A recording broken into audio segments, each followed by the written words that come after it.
These disturbing vampire and demon encounters still leave a haunting imprint not only in our minds, but in history forever. The haunting of Jules Grandot, now the first recorded vampire in European history. People said his corpse knocked on doors. They said anyone who heard that knock passed away within days. And when villagers finally opened his coffin 16 years after his passing, they swore the body inside was warm, supple, and smiling. This is the nightmare of Jules Grandot Alilovic, the first man ever documented as a vampire in European written history. So Grandot lived in the small 17th century village of Kringa in what is now Croatia. He was a poor stones mason, a husband, a father, and according to the entire region, a terror after his passing. He passed away in 1656, but the horror began only after he was buried. Not long after the funeral, the villagers claimed they began hearing knocks at their doors in the middle of the night, slow, deliberate, unnervingly human. And as the story goes, whoever's door he knocked on would fall sick and pass away shortly after. The pattern repeated at least half a dozen times, and by then the entire village believed something evil was walking amongst them. Even worse was what happened to his widow. She claimed her deceased husband appeared in her home at night,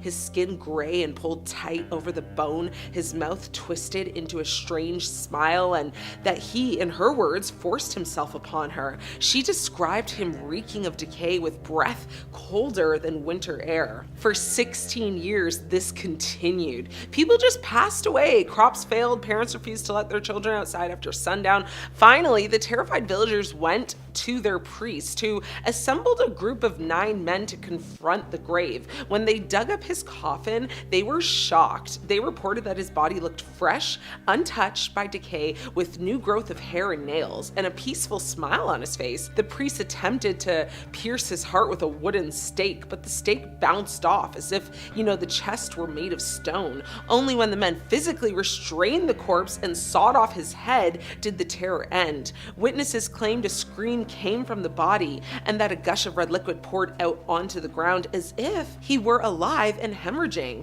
This case became one of the first formally documented vampire encounters in European history, written by the chronicler Johann Weckhard von Valvassor. The Vampire Panic of Peter Blagojevic, if I'm saying that right, the case that introduced the word vampire to the Western world. 9 people passed away in 9 days. Every one of them claimed they were asphyxiated at night by the same man, a man who had been deceased and buried.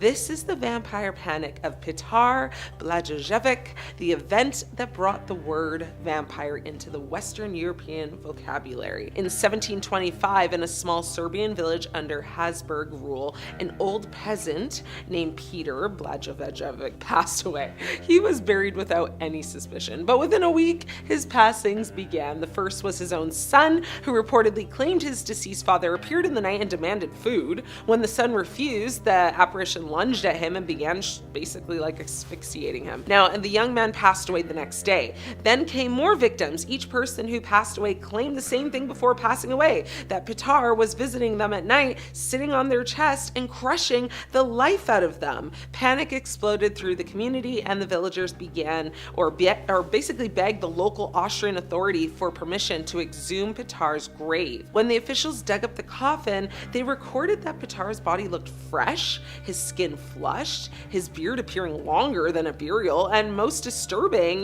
blood pooled around his mouth as though he had fed recently. Believing the body to be vampiric, if that's the word, they drove a stake through his heart. Now, according to the written account, the moment the stake pierced his chest, the corpse emitted a loud groan and fresh liquid gushed from the wound. This story became the first widely circulated newspaper report of a vampire, which directly led to the spread of vampire folklore across Europe, influencing everything from 18th century literature to the later Gothic era. The exorcism of Anna Ecklund. Now, this is the woman witnesses called demon-possessed beyond human understanding. The priests said she levitated. They said she hissed in languages she never learned. Witnesses said her body bent backwards so far that her head nearly touched her heels. This is the terrifying case of Anna Ecklund, one of the most disturbing possession accounts in American history. Anna was born in the late 1800s in Wisconsin. By her teens, she reported hearing voices, having violent urges, and being physically unable to enter a church.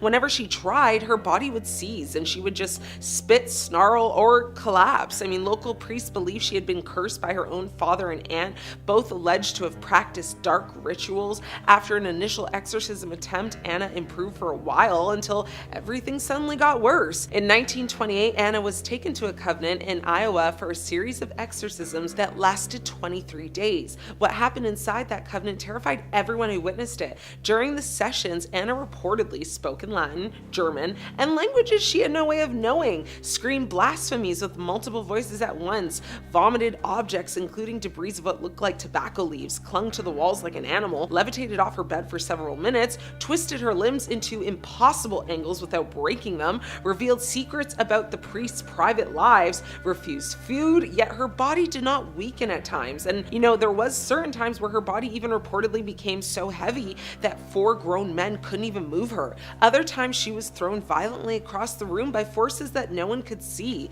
The priests involved described the experience as inhuman, beyond earthly understanding, and a battle with something ancient. Now, after the final ritual, Anna collapsed, then opened her eyes as if waking up from a nightmare. Witnesses said her demeanor changed instantly, and the torment that, had plagued her for decades finally ended. The case remains one of the most cited possession events in 20th century Catholic records. The horrors beneath the plague houses. This is the vampire of Venice. When workers drained parts of a 16th century plague pit in Venice, they found a skull with a large brick jammed between the teeth, a vampire skull according to historians who study ancient anti-vampire rituals. This discovery exposed a terrifying belief from Europe's past that plague victims could rise again hungry. The plague pits of Venice were mass graves dug during the Black Death. Now, bodies were thrown in by the thousands, but the deceased didn't always stay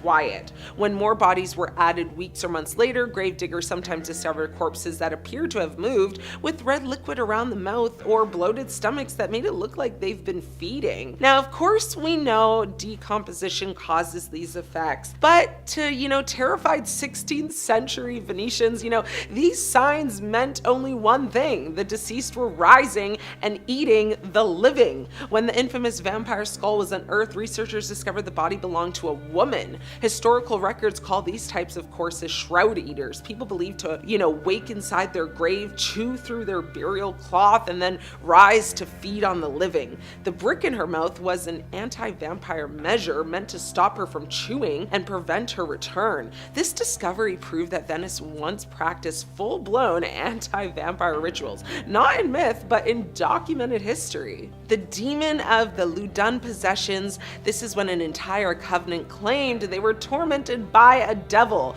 Nuns screamed in the streets, they convulsed, crawled on walls, and accused a priest of controlling them through demonic forces. The entire town of Loudun, France was swept into mass hysteria, or a genuine demonic event, depending on who you ask. Now, in the 1630s, the Ursuline nuns of Loudun began experiencing violent hallucinations, seizures, and night terrors. They screamed that they were being visited by invisible entities in the night, grabbed, scratched, and basically attacked by demonic forces. When doctors and priests questioned them, the nuns named a local priest, Urbain Grandier.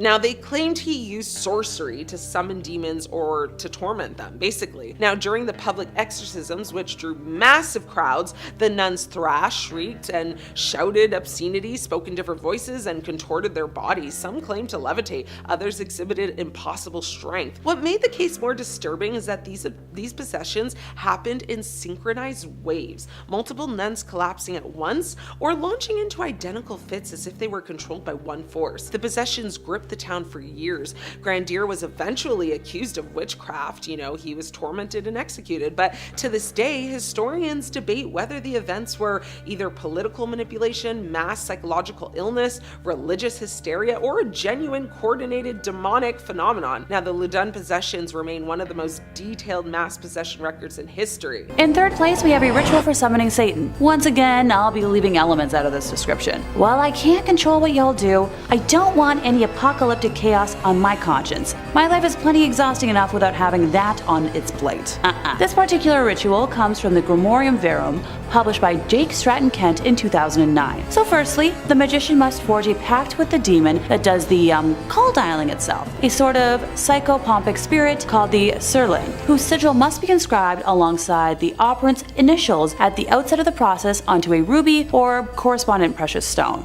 Ooh, I love rubies. So this amulet is to be worn inside the magician's breast pocket or on a necklace at all times. Essential to operating the Verum is a calendrical convention drawn from Hermetic astrology that utilizes both the planetary hours and assigns a spirit to each particular day of the week. So this dictates that the construction of most of the tools for the ritual are to be done at dawn over the course of a few weeks during a time when the moon is waxing. So unlike the ritual I kicked off today with, this one is much more time consuming. The actual ritual of summoning must be done at an appointed time, depending on the properties of the demon. So to compel the dark host, the magician must cut a branch at dawn from both a virgin elder tree on the day of Asaroth and hazelwood on the day of Surgat, inscribing upon them the seals of the demons Fremost and Klepot, to be fashioned into wands of evocation and divination, respectively. Similarly, the materials for the signing of the pact are to be purified and consecrated at dawn, also on the day of Astaroth. The Verum conveniently includes instructions for the consecration of a ritual stabby implement intended to sacrifice a goat, as well as its scanning, scraping, stretching, and curing into parchment upon which the demon sigil will be copied. The writing of the contract on the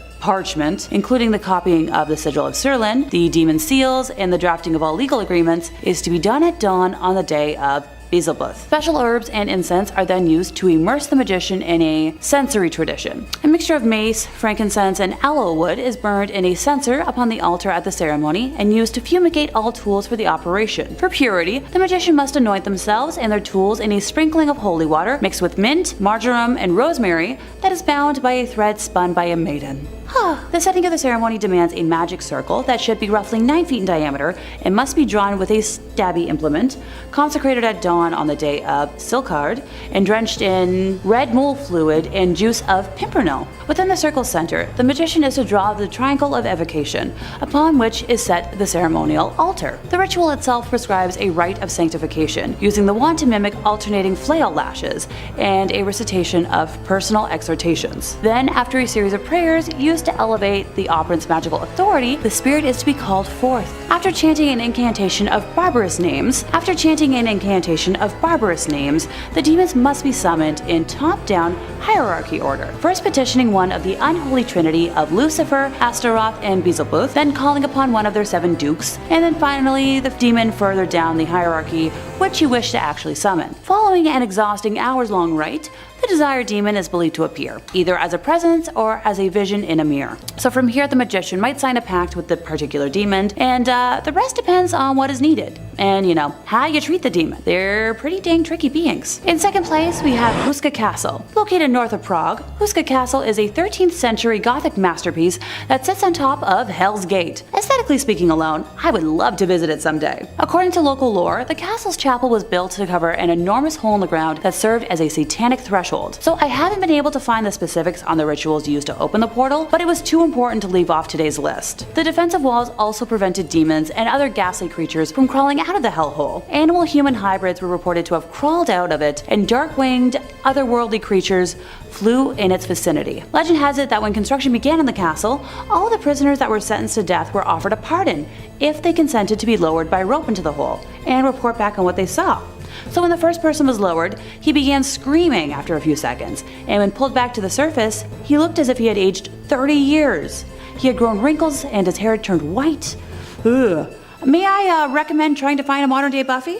She'd be anyone's best bet for closing a hellmouth. During World War II, the bad German guys occupied the castle until 1945. The Yahtzees were said to have conducted experiments and summonings into the occult. According to one source, locals were certain that they had been using the powers of hell for their experiments. So Houska Castle is still considered haunted, and many tourists have reported seeing headless horses and demonic winged beasts lurking in the halls. And finally, in first place, we have the Ouija board recovered from the Donovan household. Yep, Ouija boards count as demonic rituals. I repeat, as always, leave the stupid things in the store or wherever you found them. Not worth it. Patty Donovan was simply a lonely teenager who thought the board could find her a friend, and well, it found her a manipulator. She spent months falling in love with a spirit she believed to be in love with her, telling it secrets about her everyday life, becoming emotionally dependent on the spirit. So on the evening of March 2nd, 1974, Patty pleaded for the spirit to manifest. Yeah, the next morning, her father, Theodore Donovan, found the spark plug wires pulled out, the rubber hose unfastened, and the fan belt cut when he attempted to start his car. Not much later, Patty attempted to start her car, and it was discovered that the internal engine had been completely disassembled. That week,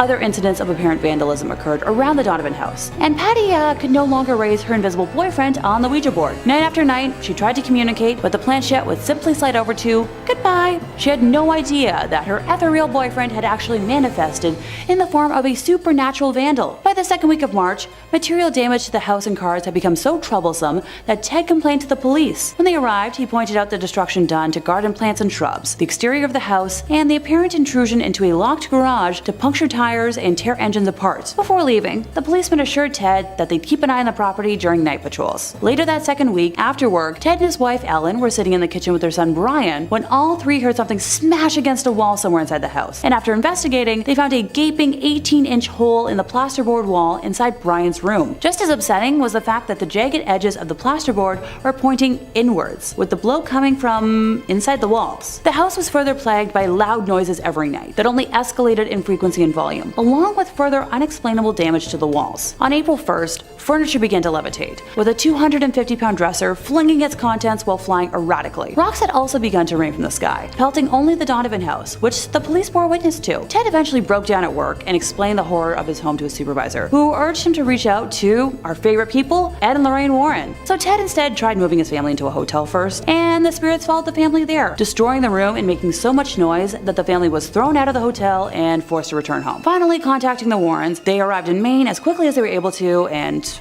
oh my goodness. Lorraine said nothing, although at the time she sensed in the home the presence of entities so numerous and threatening that she had to fight with herself to keep from going back outside. After a lengthy tour of the house, Ed and Lorraine conducted an interview with the entire family, where Patty's history with the Ouija board was revealed. The Warrens then contacted the Catholic Church to begin the process for an exorcism to be granted, which sadly took about a month. The family experienced many more unexplainable horrors during that time. After the exorcism took place on May 2nd, the family was finally free of the demonic torment, but left with over $5,000 in damages, which would be over $30,000 in today's money. Number 5. St. Mary the Virgin Church. Clop Hill, England. I gotta say, that sounds like it's a fake place, like where Sir Topham Hatt lives. Well, not only is it real, but it's home to a bone-chilling haunted church, St. Mary the Virgin Church. Now, St. Mary was built in 1350 outside the main settlement of totally real place Clop Hill. Traditionally, churches are built facing the east. I didn't know that. It's so it can align with the sun rising, which in Christianity is associated with heaven and the Messiah. Churches have their altars facing east, so you pray in that holy direction. Well, St. Mary's just had to be a little different, and this church is facing the west, facing away from God. And it's why some people believe the church is hosted to evil spirits, as facing west means they've shunned God and opened their doors to the devil. Paranormal investigators have strongly suspected the church as being host to satanic rituals. As the church fell into disuse, it became a popular spot for vandals, and if you believe the legends, black magic. In 1963, a local couple saw two people wandering around holding a human skull, which definitely I think would cause you to look twice. The people told the couple that they had found the skull in St. Mary's, where it had been jammed into a wall. When the couple went to investigate, they found on the floor a breastbone, pelvis, and leg bones, all laid out in a pattern used for black mass. Pretty spooky. Scattered cockerel feathers and tracings of 2 crosses filled in red were found inside the church as well. And as if that wasn't slightly unnerving enough, they also found that 6 graves of women in particular had been tampered with as well. All signs seem to be pointing towards some dark rituals happening at St. Mary's Church. Common sightings at the St. Mary's Church range from smaller scale things like strange screeching during the night or hearing the bell going off despite being long abandoned, and the more threatening reports seeing tall, dark figures wandering the ruins of the church, perhaps getting themselves ready for another ritual, or perhaps they've been contacted by a ritual and are arriving. Only thing I know is I won't be checking out the midnight mass there anytime soon. And if you're interested in way more scary stories of all manners, cryptids, conspiracies, churches, hauntings, aliens, we've got a little bit of everything at Top 5 Scary. So click on through, find something to get cozy with, and subscribe, and make sure you hit that bell so you catch all of our videos as they drop. But do all that stuff at the end of this one, okay? Because we got way more haunted churches for you coming right up. Number 4. Our next entry on the list today is going to be the Aquia Episcopal Church. And if you haven't said that, try saying that 10 times fast. I dare you. Located in picturesque Stafford, Virginia. The church has 200 years of history to it, which means it's also got approximately 200 years worth of ghost stories to study. When the church was first built way back when in the 18th century, it was stained by an unfortunate tragedy. You see, the surrounding areas were exhausted by war and the lack of resources, food, and money, and as such, brigands would take to the dark country roads to attack innocents during the night for whatever they had on them. Well, one young woman was hiding from a gang of highwaymen and marauders and sought out the church as a safe haven. Unfortunately, the bandits eventually caught up with her and she met an untimely end. Now, these men were never caught for their crime, and her body was not found for hundreds of years, left there to rot and decompose. And many believe that because of this, her spirit is tied to the church. And there have been several reports of hauntings ever since the discovery of those accursed bones. Visitors mention hearing footsteps frantically scattered around at night. These footsteps break into a run, but if you go searching, you'll never be able to find anyone attached to them. Voices can be heard in the room where she was attacked, some saying it sounds like a call for help or a painful scream of a struggle. Some go so far as to say they saw a transparent apparition of the woman in the church's windows or on the balcony. One story comes to us from a custodian who worked the graveyard shift there in the 1990s, claiming that he saw a ghostly woman's face floating above the graces, and says that he saw her smiling at him through the balcony windows before she vanished. One last one on this church. In the 1990s, to celebrate the bicentennial anniversary, the church sent out an invitation to a group of Civil War reenactors to fight a mock battle on its ground. During the night, one of the reenactors was complaining that there was a red and orange light that was flickering the entire night during the church that prevented him from sleeping. The man explained this to the father of the church, and the father explained back that there was no electricity in the vestry, and that the light must have been the spirit confused by why the Civil War had started up again. Imagine, you're a ghost, you're already out of time, and then you look outside and you see guys from your time? My little ghostly sense of the world would be so thrown off. I would have to buy a new ghost calendar. Number 3. Monaster Nagayal Duff, or Abbey of the Black Hag if you don't got all that time. Wow, you see that? You see what that church is called in that little chyron below me right now? I'm just supposed to pronounce that with my lips? Okay, it's also called the Abbey of the Black Hag, and that's what we're going with. We're not calling it that other thing.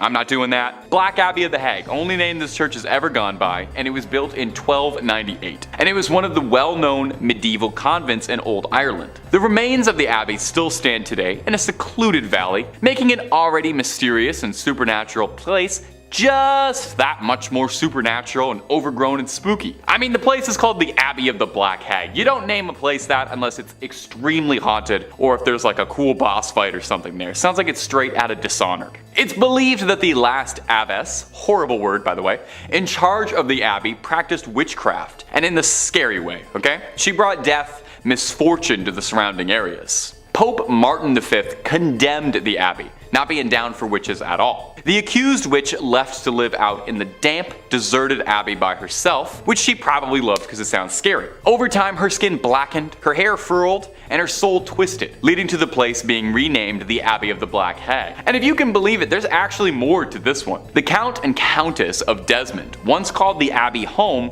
when attempting to flee their attackers, where the Countess was fatally struck by an arrow and buried by her husband. But it wouldn't be the end of the Countess, because sightings of a ghostly figure around the ruins of the abbey were common, meaning someone eventually went to dig up that grave, finding worn out finger bones, meaning she was still alive when she was buried.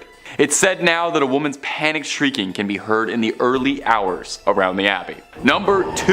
The Borley Rectory. The Borley Rectory is an old London estate that has the unique distinction of being considered the most haunted building in the United Kingdom. No big deal, or anything.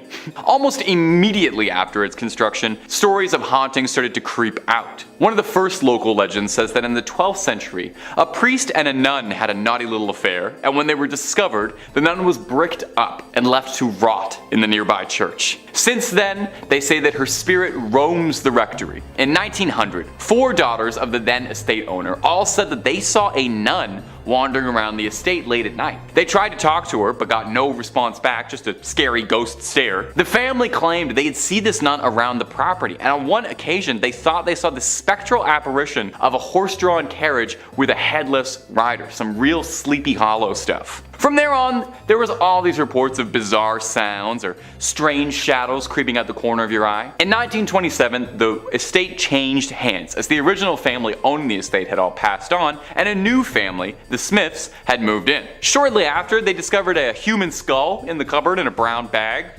Which is not a great housewarming gift, to be honest. They reported poltergeist behavior, unexplained footsteps, lights flicking around them, and the same sightings of headless specters. Now, they only lasted 2 years, not being down for any of the hauntings or skulls in cupboards, any of that business. And the next family, the Foysters, didn't have much better luck. They had objects flying around their home, and on one occasion claimed their daughter was attacked by something truly horrible. They moved out as well. And the last owner of the rectory would be Captain Gregson, who accidentally lit the estate ablaze while unpacking, although insurance claims they think the fire was started intentionally, perhaps in a desperate attempt to cast away whatever evil has been trapped in the Borley Rectory for so long, or perhaps he unintentionally unleashed it out into the world.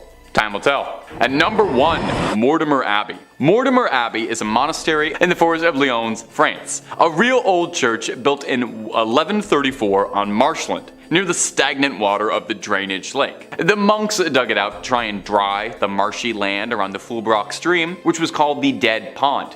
In French, Meltmal, which is where the name comes from. You can kind of hear it there. Mortemer, you know. Perhaps it's this history of being built on a dead pond is why Mortemer Abbey was doomed to be haunted. Now, the abbey flourished for centuries, but over time started to become claimed by the passage of time, and it fell into decline and disrepair. In the 17th century, there was an attempt to try and rebuild the abbey and recapture its former old glory, but the decline was already pretty present and had set in by that point, and by the time of the French Revolution, only 5 monks still remained in the abbey. Eventually, the abbey would collapse entirely and go private, and in 1863, the abbey would find itself in the hands of a rich Parisian family, the Delarues. Mr. Delarue moved his wife and his sons into the abbey, but soon discovered they weren't the only tenants. While walking the lawns, the young people of the house saw a light from the library. As if by an invisible hand, these hatches unfastened, their handles turned, and the windows and doors all opened. The paintings on the inside of the abbey turned themselves around and steps thundered out into the halls, and nobody moved out immediately after. I would have started looking for new real estate right then and there. But one night the young Delarue, Charles, had his fiancée over to come see the estate that would become her new home in marriage. She was offered the guest room, but found herself terrified during the night when she couldn't sleep because she was too busy being tormented by mysterious sounds and objects around the room that were hurling themselves around, being possessed by something. Having had, quite frankly, enough, like I think any of us might have, the young suitor announced she would never live in this house, called off the entire marriage, and hurried back to Paris tout de suite, where there were plenty of handsome young men asking her hand in marriage who didn't live in old haunted estates, okay? That's the message to take away from this. Get the love you deserve, and the love you deserve is not in a haunted house. Coming in at number 5, we have the Perron family. It's January 1971. A large farmhouse sits in Harrisville, Rhode Island. The Perron family, Carolyn, Roger, and their 5 daughters move into what they thought would be their dream home. One night the family notices strange occurrences happening. A couple of strange noises as if they hear things moving on their own, couple chairs. From the first night to the first week, right away though, the incidents got worse over time. It started with a missing broom at first, but then resulted in a paranormal nightmare, to say the least. In researching the home, Carolyn discovered that the same family had owned it for 8 generations previous to them, during which time many had died by either drowning, murder, or even hanging. Paranormal investigator team Ed and Lorraine Warren, the New England demonologists, were brought in. This is where it gets haunting. After a walk about the property, they claimed that the home was haunted by a demon named Bathsheba. In fact, a woman named Bathsheba Sherman had lived on the property in the 1800s. Whoever the spirit was, she perceived herself to be the mistress of the home, and she resented the new homeowners. According to Andrea Perron, one of the daughters, who remembers the night vividly, says the family encountered several spirits in the house that caused them turmoil. Beds levitating in the middle of the night, tall ghostly shadows, and even their bedrooms reeking of rotten meat. Ew. The family avoided going into the basement at all because of a cold, deathly presence. Basements, man, always. The things that went on there were so incredibly frightening. Quote from Lorraine herself. The Warrens made frequent trips to the house over the years, and the Perron family lived there. They performed a seance that had Carolyn Perron speaking in tongues before she was allegedly thrown across the room by a spirit. The Warrens made frequent trips to the house, but Lorraine insisted that she and her husband would never ever try an exorcism, which must be performed, of course, by a Catholic priest, due to its dangers. The seances apparently allegedly caused Carolyn Perron to be temporarily possessed one time, which Andrea, their daughter, claims she watched unknowingly from the top of the stairs. Shaken by the seances and concerned for his wife's mental health, Roger Perron asked the Warrens to leave and stop investigating the house, since it was making things even worse. According to Andrea Perron, the family finally gave in and moved out of the house in 1980. Luckily for them, the presence did not follow them. Number 4, the Snedeker house. In 1986, Ed and Lorraine Warren were on the scene yet again. We know these two. They're the superhero duo and couple that have literally riddled this planet most of its dark forces.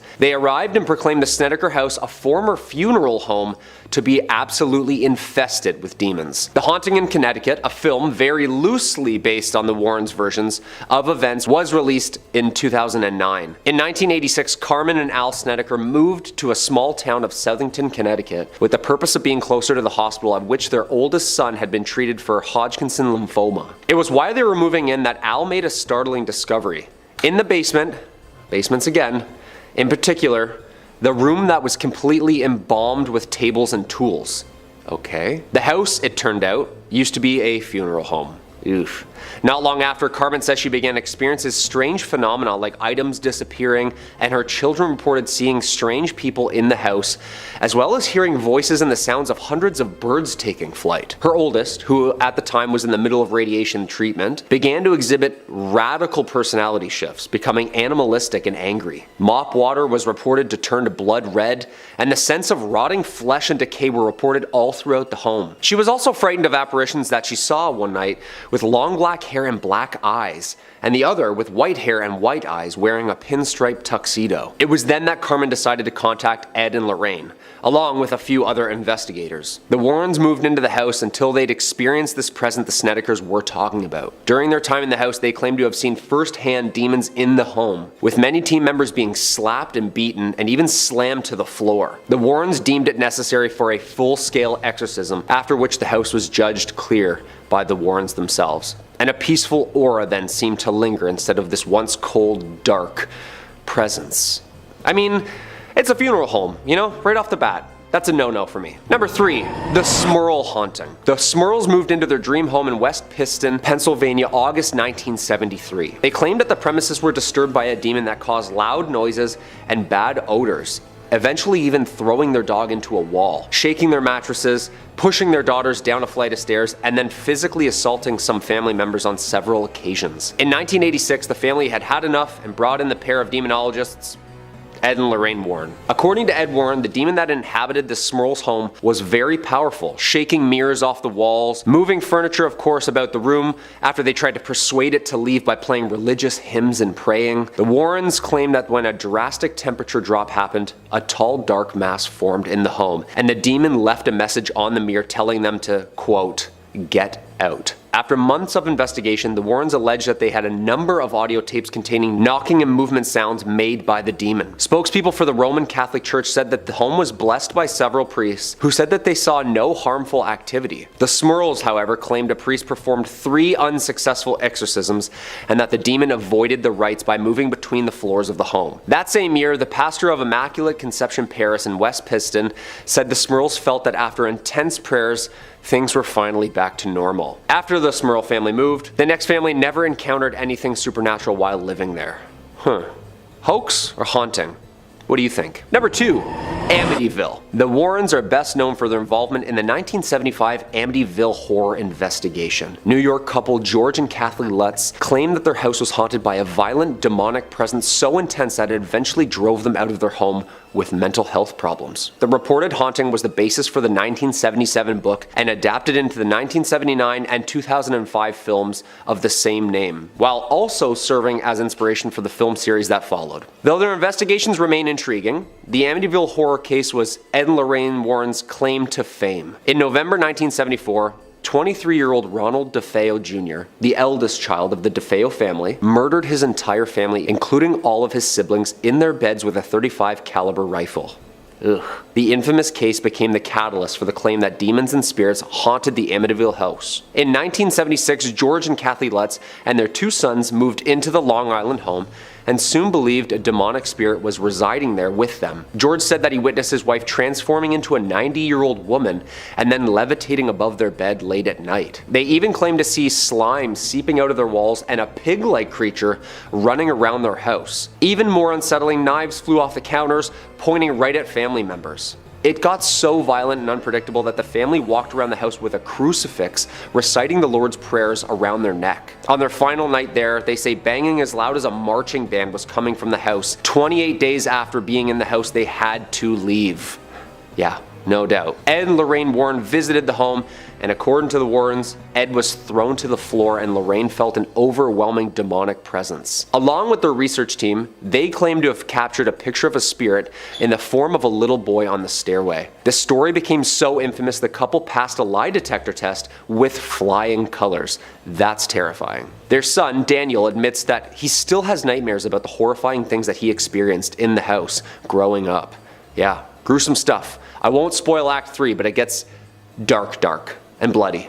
Speaking of gruesome, and our number 1 spot, Michael Taylor. It's 1974, Yorkshire, England. Michael Taylor, age 31, father of 5 and husband to Christine Taylor. Michael was a well-mannered and caring father and husband. Michael, like anyone, became depressed from a back injury and left him short on work and oddly off. After seeking religious advice and one-on-one sessions at a local church, Michael started having outbursts and acting aggressively. Puzzled, of course, he sought one-on-one sessions which turned ugly very soon. After apparently changing form and attacking Marie, a young religious leader helping Taylor, and unable to remember anything, Michael and the church agreed that an exorcism was necessary. Father Peter Vincent and Reverend Raymond Smith met at St. Thomas and started. It got so violent, he was even tied to the church floor. After hours in the middle of the night, the two had managed to exorcise more than 40 demons out of Michael, in which they had appeared around them as they exited. Violence continued, leaving only 3 remaining for the next day. After returning home from the first session, Michael was found now hours later, naked, in the middle of the street, covered head to toe in blood. Michael apparently had returned home, which then his wife and family dog lay dead as the police arrived in the AM. He was arrested soon after for the death of his wife. Michael had this to say about his late wife in court. Quote, "Released. I am released. It is done. The evil in her has been destroyed." He was acquitted on psychological conditions, and the jury found that he had met his breaking point during the exorcism. He was acquitted on insanity and remained in and out of facilities until he passed in 2013. Number 3, creature prowling. This next clip was originally posted to TikTok and then made its way over to the subreddit High Strangeness, which I definitely recommend if you're looking for a little weird stuff in your day-to-day. Extremely fitting title because I don't think there's anywhere else this could have been posted. The footage comes to us from the Philippines and was seen late at night by a group of friends walking home. You ready for it? Here you go. So, as you could probably see in the clip, there is something horrifying prowling around on top of this roof. It certainly looks human, but looking human is an easy trick, although this creature doesn't seem like it has that one down 100% just yet. It needs a little work on its human impression. The eyes are glowing, peering out at you. The eye shining is what really gets me about this clip. It's very creepy, reminds me more of a cat or a dog's eyes when being recorded in the night than does any human. Could this possibly be a skinwalker mid-transformation that's been caught attempting to disguise itself? It definitely fits the bill of a creature walking like an animal but looks like a human. It almost looks too like it's sussing out its options, waiting for the right moment to pounce down. Now, let's get rational, get our Scully hat on. The most likely, if not uncomfortable possibility, is that this could just be someone under the influence of one or all of the substances who's having a really bad night, However, it could also be something paranormal, supernatural, creeping around caught on camera, imitating a human being. Is this someone wearing the skin of a person, or just someone having a night they're not going to remember for a few weeks? You let me know, because I could go either way on this one. Number 2, a ghost. Coming up next is this clip that was making the rounds of an Instagram user going live. The user was complaining that he had seen something strange earlier in the day. He had mentioned that he had seen what he believed to be a dog man that he thought he saw, a fairly popular cryptid that gets mentioned every now and again and has been kind of picking up in popularity lately. He was talking on the live and then happened to hear something strange outside, so naturally he went to go look, and the results were horrifying. Let's watch the clip.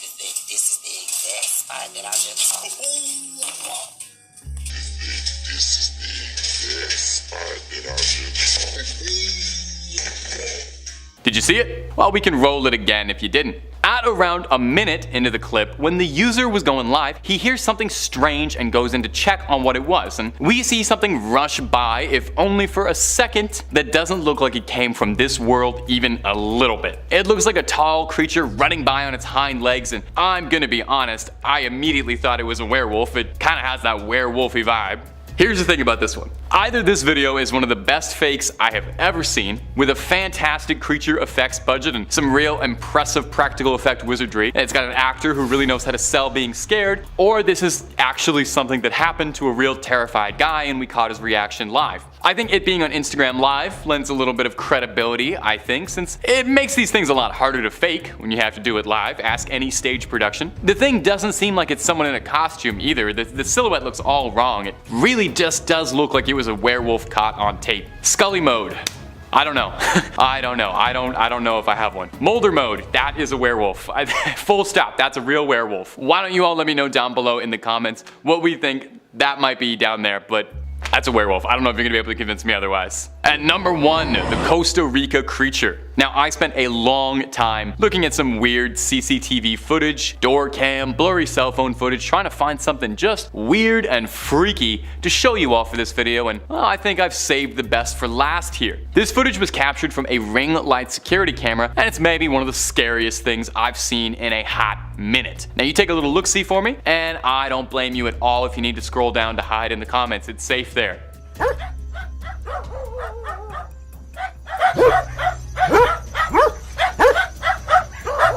Huh? What'd I tell you? Pretty weird clip? We can see a dog barking repeatedly at something outside, and at first I rolled my eyes because I thought, hey, this isn't anything supernatural, this is just 2 dogs barking at each other. Until I watched the clip over again and I realized what the dog was barking at is absolutely not a dog breed from this planet. No, we see something absolutely horrifying crawling around looking like a spider, like it just came out of Dead Space. The way the dog is barking really makes me stressed too. It's not just barking at something odd, it is freaking out and shrieking and screaming, and it seems panicked and scared and trying to let everyone in the neighborhood know that something deeply evil is around. This is one of those things where I look at it and rationally I want to say that this is just someone messing around, having fun, doing something for views, trying to get viral on TikTok. I'm having trouble being rational here. I just fully believe this might actually be a demonic entity that someone caught on camera, and personally I am extremely glad it is absolutely nowhere near me. Now, if you need me, I need to go watch some videos of, like, I don't know, cats being funny or something. Can we throw maybe a cat or 2 up at the end? A nice cute little guy, little palate cleanser for everybody. Number 5, driveway alien. Coming up first on our list is going to be this weird video of what looks to be, I'm gonna be honest with you, a visitor from another world touching down on the driveway. Now, you wouldn't expect aliens to make first contact in Colorado, but hey, here we are. In the video, we can see a really scrawny little creature running up and down Vivian Gomez's driveway. This creature had people talking after she posted the video to Facebook because, well, look at it. What is it? It's almost like it's got these giant, like, elephant ears flopping around when it moves. And I'm not gonna lie to you, this looks a lot like Dobby from Harry Potter, so we might have to seriously entertain the possibility that this is an elf that just got a sock and is running in happiness to be free. The woman whose driveway caught the security footage, Vivian Gomez, had this to offer alongside the video when she posted it on Facebook. So I woke up on Sunday morning and saw this on my camera, and I'm trying to figure out what the heck. First, I saw this shadow walking from my front door, and then I saw this thing. Has anyone else seen this on their cameras? The other 2 cameras didn't pick it up for some reason. Now, unfortunately, her security system would only film for about 10 seconds or so. So this is the only footage she had of the mysterious driveway creature. Gomez clarified for everyone that whatever this thing was, it wasn't her son. It wasn't a kid in a costume, because she doesn't let him out by himself that late. Although I think there's definitely a real question to be asked that she saw this thing running down her driveway late at night. She considered the very real possibility that it might be her son. Like I said, I'm pretty sure the most reasonable, rational explanation is that this is a freed house elf very excited for his future in the first time. Or an alien, very possibly. Could be an alien that just touched down, or could also be a Terminator traveling in time. That's why I look naked. Gang, let me know down below what you think this mystery monster could have been. I'm curious to hear your input. And if you're looking for more scary content, don't even move a finger. We'll have scary videos playing after this one and hundreds more on the channel. Drop a subscribe for fresh screams in your inbox every day, twice a day. Number 4, the tentacle beast. Now, let's take a deep dive underwater for our next one and take a look at something freaky and tentacly.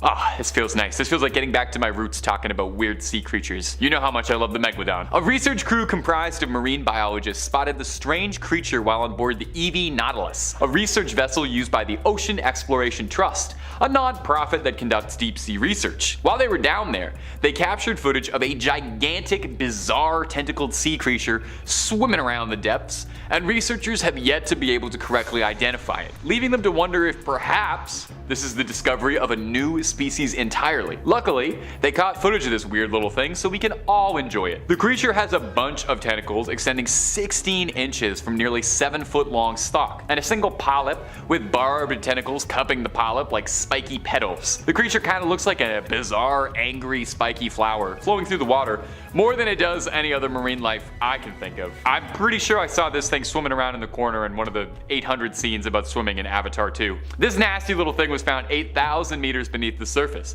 where all the truly terrifying life starts to form and Mother Nature gets really creative in a Jackson Pollock kind of way. The expedition's lead researcher, one Steve Auskevich, and a deep sea biologist, described the sighting as fascinating, and I'd describe it as horrifying, but hey, we each do our own thing. From time to time, we come across something that we never expected to see, and those are often the most powerful observations. Look, I'll stop you right there, man. That sounds way too much like Jurassic Park dialogue for me to feel 100% comfortable. I'll stay where I am, you stay where you are. We'll stay in each other's lanes. Number 3, the Nightwalker. Coming up next is a mysterious figure that was recorded on security camera footage from Moorhead, Kentucky. That's in the US if you didn't know. Brought to us by trusted name in paranormal news, Paranormality Magazine. The video got a ton of attention, garnering 500,000 views or so, and you can see why. It shows this wretched, pale, hunched over creature running around what looks like a downtown parking lot. What's really creepy about this whole thing is trying to figure out how big it is, you know? It's hunched over, which doesn't make it any easier, but you try and compare it to the car in the video and you can kind of see that it looks like it only comes up to the trunk. Is it a goblin?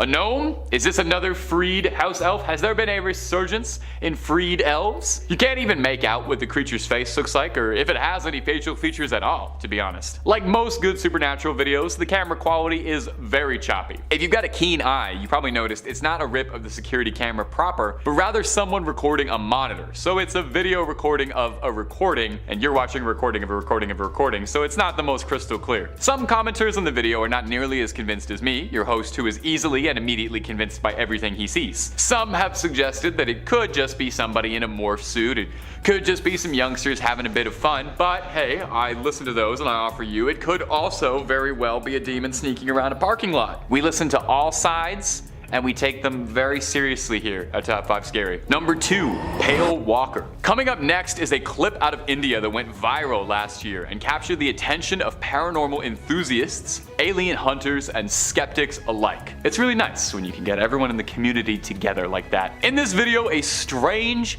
pale humanoid-like figure was spotted walking across the road in India, baffling the heck out of just about everybody who saw it. Whatever it was filmed walking alone steadily on a bridge at night in Yarkland in eastern India, staggering through the night. The thing resembles a human enough, and that's what my brain tells me it is. That's what Occam's razor suggests it should be. But the more you look at it, the more you start to wonder if maybe, just maybe, this might be something else. The creature is gangly, and it has these long arms and long legs, pale white skin, and a very skinny torso. Gosh, imagine having a skinny skinny torso, being very pale, having very long arms, and gangly.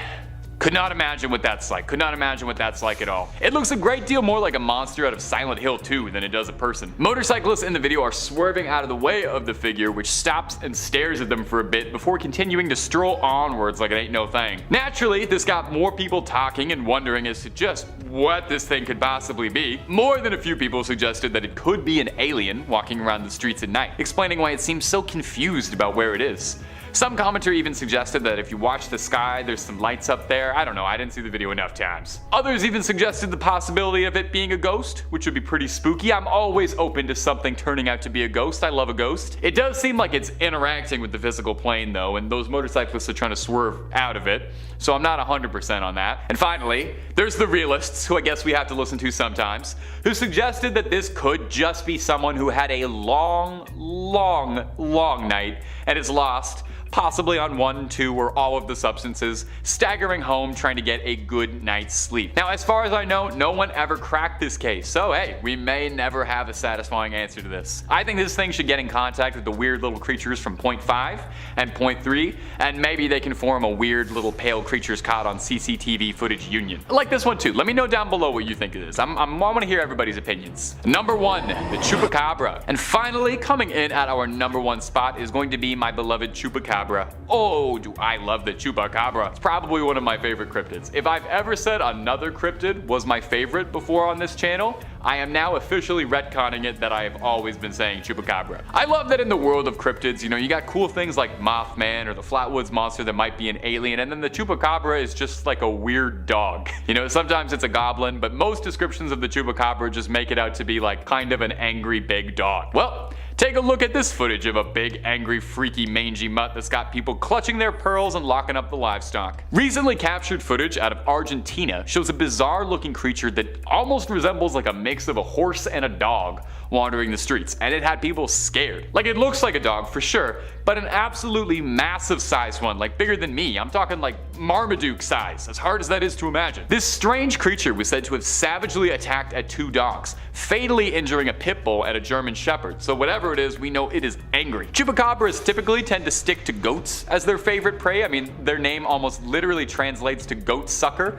and when you learn that about them, they become infinitely less scary. The clip was fairly popular, garnering nearly 400,000 views on YouTube, and if you ask me, it definitely looks like a Chupacabra to me. The Chupacabra is one that, I don't know, every couple years, something will come out about it. Someone will discover a weird dog and get a video of it, and most time it just ends up being a coyote missing fur with mange or something, but hey, goats keep going missing, keep showing up sucked out of all their blood, so maybe there really are Chupacabras hiding out there. In 5th place, we have a North American ritual. While I'm about to talk about rituals in detail, I've left out some steps for safety reasons. If you decide to try and use the rituals, please let me know in the comments what happens. I do not recommend trying to open a portal, especially in our current climate. Seriously, as a Canadian, I've choked on enough forest fire smoke this year. But since this is what y'all want, allow me to begin. For starters, in order to open a powerful portal to hell, it's vital to work in a group, which should be made up of multiple powerful magicians channeling their collective energies into the creation of the portal. The more powerful the summoners there are in a group, the greater the results. Now, the power of the group will also determine how long the portal can remain active, since longer lasting portals allow more demonic forces to enter our plane of reality. Secondly, one must find a suitable area for performing the ritual, ideally in a rural location. The area should be quiet and desolate, free of distractions or unnatural channels of energy. Rooms that are surrounded by nature are the best setting,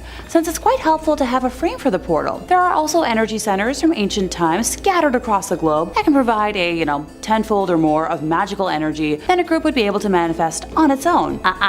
I'm not giving examples there, that's where you've got to do your own research. Next up, the connection between spiritual planes of reality and our own is the most sensitive at 3 a.m. The line between spirit and matter overlaps at this hour, thus making us more aware of the spiritual forces which we'd otherwise not come in contact with. I hope you're a night owl, because I am certainly not these days. One must dress also appropriately for the summoning. While there's no high school level dress code, clothing worn should be simple, uniform, and if you own a dark or red magician's robe, that would be ideal. All folks involved should be dressed the same, but there are 2 variations where 2 exceptions are accepted. The first of the 2 exceptions in regards to colors may be the 1 or 2 magicians who plan on entering the portal. The other exception may be the leader of the group, who will also light the fire. Alrighty, now that that's out of the way, It's time to start the ritual. Pretty simple, just pour gasoline or another flammable concoction on the ground. If you're creating a new portal, you'll have to trace the outline of the area, but if the portal is already clearly marked, a straight line from side to side will do. Afterwards, time to surround the portal and begin to chant. Conjuro potentiae Lucifer, patefacio a porta ad inferos, et tua diamond transire, sic urantar mundi. I promise, I got through that without stumbling. As the 30th repetition approaches, have the leader of the group approach the portal and light the fire. On the 60th repetition, all the magicians should kneel on one knee, hands stretched, palms facing the flames from a safe distance, with energy from the hands directed at the flames. Repeat the chant for 30 more repetitions in that position. I couldn't. My knees absolutely could not. But on the 90th repetition, either the flame will soar higher and spirits visible to all or some members of the group will jump out of the flames, or another supernatural occurrence will be felt. If one of the members of the group feels summoned to enter the portal at this point, it can be done while the remaining magicians are channeling their energy into it. So the remaining magicians should remain in the kneeling position described previously, while one or two people at most pass through the portal. It's vital that the portal remains open so that the traveler or travelers have an exit. Don't wander off too much, because if your partner's concentration begins to falter, you could remain trapped forever in a state of doom and frenzy. Good luck on that front! In 4th place, we have the Cave of Sibyl. Naples, Italy is home to a gateway to hell called the Cave of Sibyl, which was described by Virgil over 2,000 years ago in the Aeneid. If I'm quoting directly, the gates of hell are open night and day. Smooth the descent and easy is the way. According to the poet, the Trojan hero of the same name met the oracle Sibyl here, and she guided him through the cave into hell. In 1932, after centuries of searching, explorers finally uncovered this entrance to the netherworld. Now today, visitors to the Cumae archaeological site can go inside Sibyl's cave and walk through her coffin-shaped rock-cut passageways. Okay, before someone asks about the ritual enacted, that was done privately by the prophetess, and I felt like since she left the portal behind, it deserved a spot on today's list. Partially because I wanted to emphasize that portals have been enacted since the beginning of time, and hey, if you need a portal, I'm not saying you should go here, but this place could have some strong energy for it. Don't do it, but if you are. Number 5, The Ghost. Coming up first today in our list of real, scary, demonic footage from the beautiful country of India is this particularly threatening video that's been making the rounds online, which, if you believe some commenters, may have proof of ghostly life on it. Or unlife? Is that more correct? Anyway, let's roll the clip and let's take ourselves a look. This white-clad ghost was caught walking on the rooftops of Varanasi in the VDA colony located in the Badi Gabi area. Now in this video you can see a shadow walking on the rooftop of a house and that pale, ethereal, ghostly figure seemingly blowing in the breeze. Now, when the video was shared, it went viral quickly on Twitter, causing a small panic amongst local residents who demanded that there was a formal investigation made by police. Do you guys not know? Have you guys not heard? Has this not reached you? That is not the team you're supposed to call when there's something strange in the neighborhood. You call the Ghostbusters. They have a whole song about it. Now, of course, not everyone bought immediately that this mysterious figure was a ghost. More than a few commenters on the original video suggested that it was just someone hanging their laundry out to dry, and the video was little more than all of us letting our imaginations run wild. I gotta be honest though, if it was late at night and I was on the rooftops of India, I think I would definitely be freaked out seeing this, because it does look like a ghost, even if it does look an awful lot like a bedsheet or someone in a Charlie Brown ghost costume. Sure, it could be a human tendency to form anthropomorphic patterns and objects we don't quite recognize, but it's also entirely possible that it is a ghost. I tried to do some follow-up on this. I was trying to figure out if the local police ever did end up investigating this, but I really don't think they would have been much help. You can't really arrest a ghost. Their hands would slip right on through the handcuffs and you would look just ridiculous. How are you gonna keep a ghost in jail? It's gonna walk right through a wall. You can't arrest a ghost, is what I'm trying to get across. And if you're looking for more footage of ghosts that cannot be arrested, Top 5 Scary has all of that and then some. Oh, you better believe. If you can think it up, there's a good chance we've done 2 or 3 videos on it. Ghouls, goblins, aliens, conspiracies, megalodons, everything and more. So hit subscribe. Please make sure you ring that little bell as well so you don't miss a single one of our videos. But do that at the end of this video, okay? Because I got 4 more freaky things coming out of India to show you right about now. Number 4, the pale figure. Now coming up next is a clip, also out of India, believe it or not, you know they're all going to be out of India, that went viral last year and captured the attention of paranormal enthusiasts, alien hunters, and skeptics alike.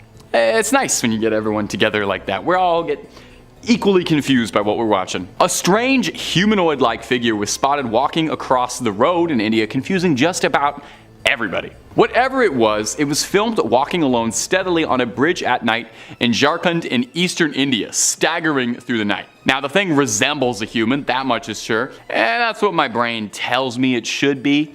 But the more you look at it, the more you start to wonder if maybe, just maybe, it might be something else. The creature is real gangly and has these long arms and pale white skin and a very skinny torso, and sounds a bit like your host, actually, if I'm being honest. It looks a great deal more like a Silent Hill monster than it does a person. Motorcyclists were swerving out of the way of the figure, which stops and stares at them a bit before continuing to stroll onwards. Now naturally, footage this weird has people talking and wondering as to just what the heck this thing could possibly be. More than a few people suggested it could be an alien walking around the streets at night, explaining why it seems so confused about where it is. Others suggested a ghost, which would definitely be pretty spooky. It seems like it's in the physical plane though, so I don't know if it's a ghost. Finally, there's the realists, who have suggested that this could just be someone who had a long night and is lost, trying to find their way home, possibly on 1, 2, all of the substances, trying to get a good night's sleep. Now, I did some digging. As far as I know, nobody cracked this case, so we may never have a satisfying answer. So that is your cue to speculate and sound off in my little comment box. Number 3, a UFO over India. Coming up next is this clip shared online with the caption, "A weird set of lights above New Delhi." Let's take a little look-see. So in this clip, pretty clearly we can see some strange happenings going on in the night sky. There's a scattering of lights above the city's horizon. Now immediately your first thought is probably to suggest that it might be drones, which is very reasonable. I feel like drones turn out to be a lot of UFO sightings. But the original poster states that drones really are not common for civilians in India at all and are even outright illegal in some parts of the country. And on top of that, the area that he's filming is said to be in the slums, where it is extra less likely that anybody's got any drones to spare. The video, when it was originally posted to Reddit, the poster added this for context. He said, "I saw this today around 8 p.m. in New Delhi with a friend. It was massive. This cannot be a building, as there is no tall building in that direction, only slums with a maximum height of 4 to 5 floors, but these lights looked as tall as the Burj Khalifa. There was a moderate wind going on, and I thought, if it's drones, why aren't they swaying? Not to forget, drones are illegal in India and especially in New Delhi. It looked massive in the sky. I wish the camera saw what my eyes could see because it absolutely blew me away. I've been to drone shows, but this looked nothing like it. Any idea what this could be?" Now, some people in the comment section on the clip originally posted suggested that maybe this was a laser light show, but that was just speculation and nothing concrete. A particularly good selection that I enjoyed was that the original poster should have ran towards the lights to see what happens, you know, live a little.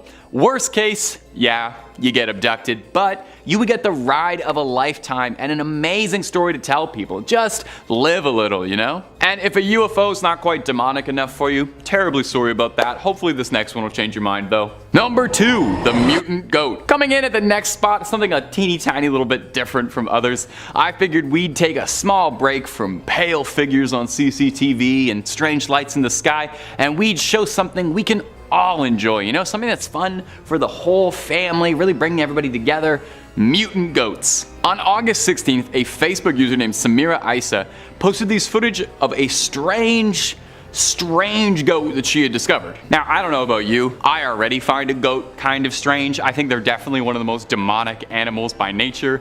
If you've ever heard a goat scream, You definitely know they've got some evil inside them, but this one is on another level. As you can see right away, this goat came out with a face looking a lot more like a human's than a goat. The creature's got a long jawline, a huge nose, and almost like elf ears. It is not hard at all to see why this thing was freaking people out. I think if I saw this writhing and moving in person, I would be running out of the room, grab myself a Bible, a rosary, and some holy water, see about exorcising this demon mutant ghost. Goat. Mutant ghost goat. As soon as the mutant goat was born, it started capturing people's attention, unsurprisingly. Some were afraid the creature was demonic in some way. Others worried the creature was a byproduct of some twisted scientific experimentation. Not 100% sure what the purpose of making a goat with a human face would be. I don't know the practical application of that, but I don't question the facts, I just blindly repeat them. Now, others wondered if this creature hybrid came about naturally, if this was a merging of a deer and a zebra, or a cow and a goat, or a dog and a goat. I don't really know about all that. I'm not a science man, I'm not a scholar, but I don't know if that works the way it does. It might just be a horrific birth mutation that caused this goat to come out serving evil, or could it be something significantly more sinister? Something supernatural we couldn't hope to explain hiding away in those hooves? I'm gonna be honest, I don't want to know. I'm fine with the human face goat and me living on different continents. At number 1, the mountain lion ghost. And in our final spot for today is going to be this ghost footage coming out of Dehradun, India, that's got the internet on fire and paranormal investigators gluing their eyes to the screen to try and figure out just what was caught on camera. This clip was originally posted to Reddit on the ghost subreddit, not to spoil too much which allegedly is in this video, but allegedly it's a ghost. The original uploader claims that people often hear these spine-chilling cries and screams coming from the railway tracks at night when there's no one around, with locals claiming that the screams come from the restless spirit of the woman who died in a train accident in that place, crying out in agony for those doomed to hear. Let's roll that clip so we can put you on edge tonight. I want you sweating.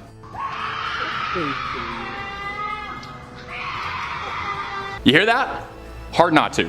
Sounds like a screech that goes right through your ears and sticks into your heart, causing your hairs to stand up so straight you could use them as a level. Now, not everyone is as convinced as your easily convinced host that this is proof of a ghost. There were more than a few commenters who suggested that this screech wasn't from a ghost, but rather from a mountain lion, which is kind of like a ghost if a ghost was an alive, really big cat. Now, I'm a young Canadian man, I've got lots of experience with cougars and mountain lions too, and it definitely does sound like a big cat's growl into the night. They definitely sound terrifying. I think this is a rare case in which the sound that's making the creepy noises that isn't a ghost is worse than if it was a ghost. I would rather be haunted than go toe-to-toe with a mountain lion personally. I know there's at least a chance I could survive fighting a ghost, like a little bit. Number 5 on this list is El Coco. El Coco is a demon that is said to specifically go after children living in South America. This is a story that is told to children all over the continent to ensure that they go to sleep when they're supposed to. Villains Wiki says, Coco is a monster who exists to enforce taboos and ensure that children sleep when told.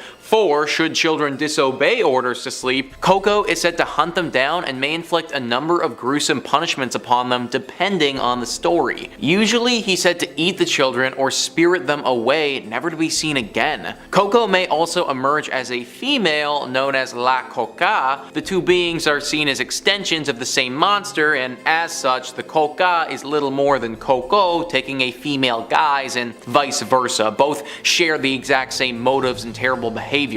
While a force of punishment, Coco is also an opportunist and is said to outright kidnap and devour any disobedient he can find. This is seen as further proof that children should mind their manners and always obey their elders in case a lurking Coco happens upon them misbehaving and captures them for a nightmarish fate. El Coco, El Coca, really doesn't matter which one you get because they're both gonna destroy you if you're a and you disobey your parents. Now, this is probably just a story told by parents to frighten their children into doing what they want them to do. But if there is some legitimacy to this, then this is by far one of the worst demons in South America. To kidnap and kill little for not going to sleep when they're supposed to is pretty horrible. If I was a kid and I heard this story, I'd be so scared to go to sleep on time that I probably wouldn't be able to fall asleep on time. Thank goodness I grew up in North America and didn't have to deal with El Coco. Number 4 on this list is La Viudita. This demon is specifically out here hunting for the men. Max Gax writes, this is a common tale across Latin America, including Argentina. La Viudita is known as the Black Widow. She's said to be a beautiful woman, veiled and dressed in black from head to toe, who walks in the streets after midnight. She tries to get drunk men to her house. If she succeeds, it's then and only then that she will take off her veil to reveal that her face is nothing more than the grotesque skull. The sight is said to be so horrific that the men are quite literally scared to death as the woman lets out a shriek of hair-raising laughter. For those that survive, they awake at dawn, usually lying in a puddle or covered by thistles and swearing to never party until late again. Let me tell you guys, I am the type of individual who likes to go out.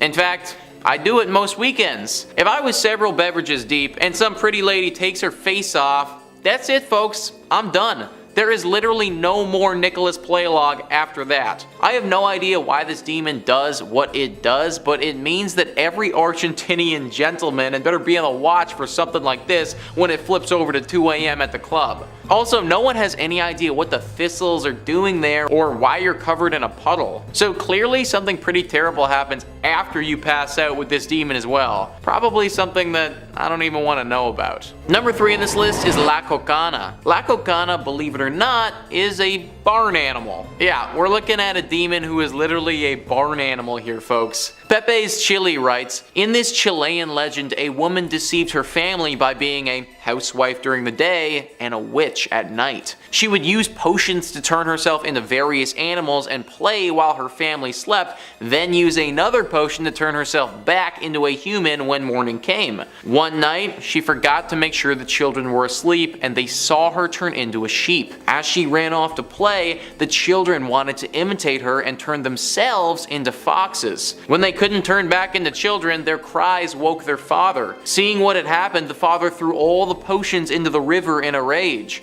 When the wife came home, she couldn't turn herself back into a human and was doomed to remain a sheep forever. So you're probably thinking to yourself, great, the witch is no more, she's a barn animal now, what can she even do? Well, it's believed that this demon, goat, witch woman is the worst omen that you can see in South America. Sheep are a pretty common animal, but if you happen to set eyes upon this particular sheep, then horrible luck will befall you and your loved ones. Terrible tragedies that you can't even imagine or don't even want to begin to think about. So, how are you going to know that you've seen this sheep when there are so many others in South America? Apparently you're gonna just know. Every demonic encounter that I've read about talks of people feeling that horrible sense of foreboding and a terrible presence. Apparently something similar happens here. Time slows, and as you make eye contact with that demonic barn animal, you know that something horrible is about to happen. There's really nothing you can do to avoid this one, it's just sort of luck of the draw. Hopefully La Cocana doesn't pick you. Number 2 on this list is Bestia de Farah.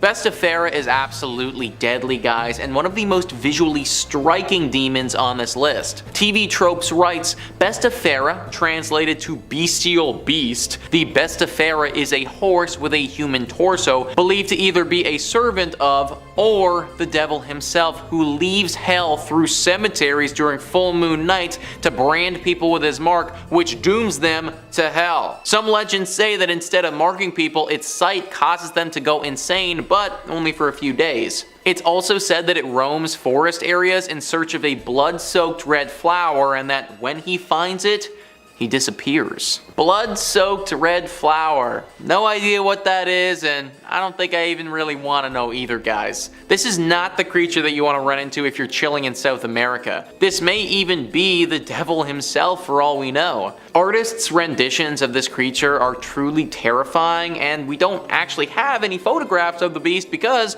anyone who gets close to it doesn't make it out alive. Stay away from Bestia de Farah at all costs. And finally, number 1 on this list is the Wakafu. The Wakafu is a horrible demon that you can find in Argentina. Maxgax writes, "This legend comes from the Mapuche people of Argentina and Chile. According to them, the Wakafu is a harmful spirit or demon. When they were introduced to Christianity, the Wakafu were said to inhabit people as well as being free-form spirits. They can alternate between a human and an animal form too. They're aimed to enslave the souls of the dead, and they take great pleasure in spreading diseases and killing people. They were said to come from the west and had no soul. They were said to enter our world as a consequence of battles with the Pilan spirits, which resulted in the destruction of the perfect harmony of the world. They have the power to capture and enslave the spirits of the recently dead if it is reluctant to leave the body and transform into a greater spirit. If they do manage to trap a spirit in this way, they can use them to hurt other people. In this way, the Wakafu have feared entities. Not only can they enslave your soul and rob you of an afterlife, they can use you to hurt others, perhaps even your own family and friends, and many feel this fate is truly worse than death." Now, what I want to know, folks, and I don't think there's any way to find this out without getting enslaved, but what does it feel like to be under their control? Are you aware that you're under their control? Do you recognize the actions that you're doing when you do them? Or are you just a mindless dummy who's a shell of your former self? Personally, if I ever was to get attacked by one of these things, I would prefer the latter. If this demon forced me to kill or harm my family and loved ones, and I was aware of what I was doing, then yeah, that is way worse than death. Trapped in your own mental prison, having to watch as you hurt the ones that you care about, it's no wonder this demon is so feared in Argentina and why the locals have tried to do everything they can to avoid it. Number 5 on this list is La Madremonte. According to myths and legends of Colombia, La Madremonte is a legend in which a woman who wears moss, leaves, and a green hat that conceals her face. She lives in the dense jungle and supposedly bathes in rivers, causing flooding and heavy storms. Madremonte haunts those who steals other people's land and casts plagues on cattle owners who ignore boundaries and take advantage of others. She also dislikes unfaithful spouses, vagabonds, and general mischief makers and punishes them by placing insurmountable obstacles in their path when they walk through the jungle. They eventually fall asleep with exhaustion and do not wake for hours. I think what's especially dangerous about this demon is her ability to control the weather the way that she does. It's said that even if you happen to be walking throughout the jungle or forested areas and you happen to get close to where she lives, then she'll use her powers to change the weather and make it extremely dangerous for you. This has caused some people to die before and wrecked even people's homes. For the most part, she'll target people who have wronged somebody else before, and even though this isn't right, it at least means that you can protect yourself by not wronging somebody else. However, to just be walking and accidentally run into her home and then get swept up in a horrible lightning storm definitely isn't cool. Be very careful of this demon witch in the woods if you happen to be around the area. Number 4 on this list is El Chupacabra. One of the most famous urban legends in the area, El Chupacabra is probably one that you've heard of before. Now, this demonic creature is most commonly associated with Puerto Rico. It has, as time gone on, been spotted more and more frequently in parts of South America though, like Chile. Wikipedia says, the Chupacabra or Chupacabras, literally goatsucker from Spanish, chupa to suck and cabras goats, is a legendary creature in the folklore of parts of the Americas, with its first purported sightings reported in Puerto Rico in 1995. The name comes from the animal's reported vampirism. The Chupacabra is said to attack and drink the blood of livestock, including goats. Physical descriptions of the creature vary, with some describing it as more dog-like, while others describe it as a reptilian and alien-like thing. Some report it as being a heavy creature the size of a small bear with a row of spines reaching from the neck to the base of the tail. Now, after some extensive research on this creature, I couldn't actually find any reported attacks on humans. So it seems that this bloodthirsty villain is truly only interested in animals. That being said, there were some instances where people had seen this creature, tried to stop it, and it looked as if it was preparing to attack them. Like most vicious animals, it's probably most interested in its food, but it's gonna defend itself to the last ounce of its energy if it has to. Therefore, El Chupacabra is truly only super dangerous to farmers of livestock. If you happen to be a farmer of said livestock, then having some sort of mechanism to keep out this vampiric demon lizard is of critical importance, or else it will completely decimate your animals. It's definitely better that you invest in some serious fencing, because trying to stop it by yourself, it could prove very dangerous. Number 3 on this list is the Encantados. The Encantados are a group of multiple demon creatures that reside underwater. They are extremely dangerous and have reportedly been responsible for several human disappearances. The thing about Encantados is that they're very curious about humans, and you may have no idea that you're dealing with one for a long time. Mental Floss says the Encantado is a dolphin, but one with evil powers. Encantado means enchanted one in Portuguese and refers to a special kind of boto, or long-beaked river dolphin native to the Amazon, that can take human form.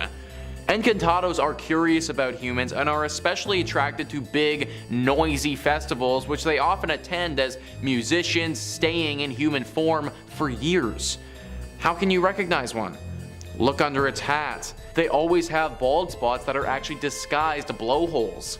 Encantados are usually friendly, but they occasionally hypnotize and kidnap young women and take them back to the Encante, their underground city.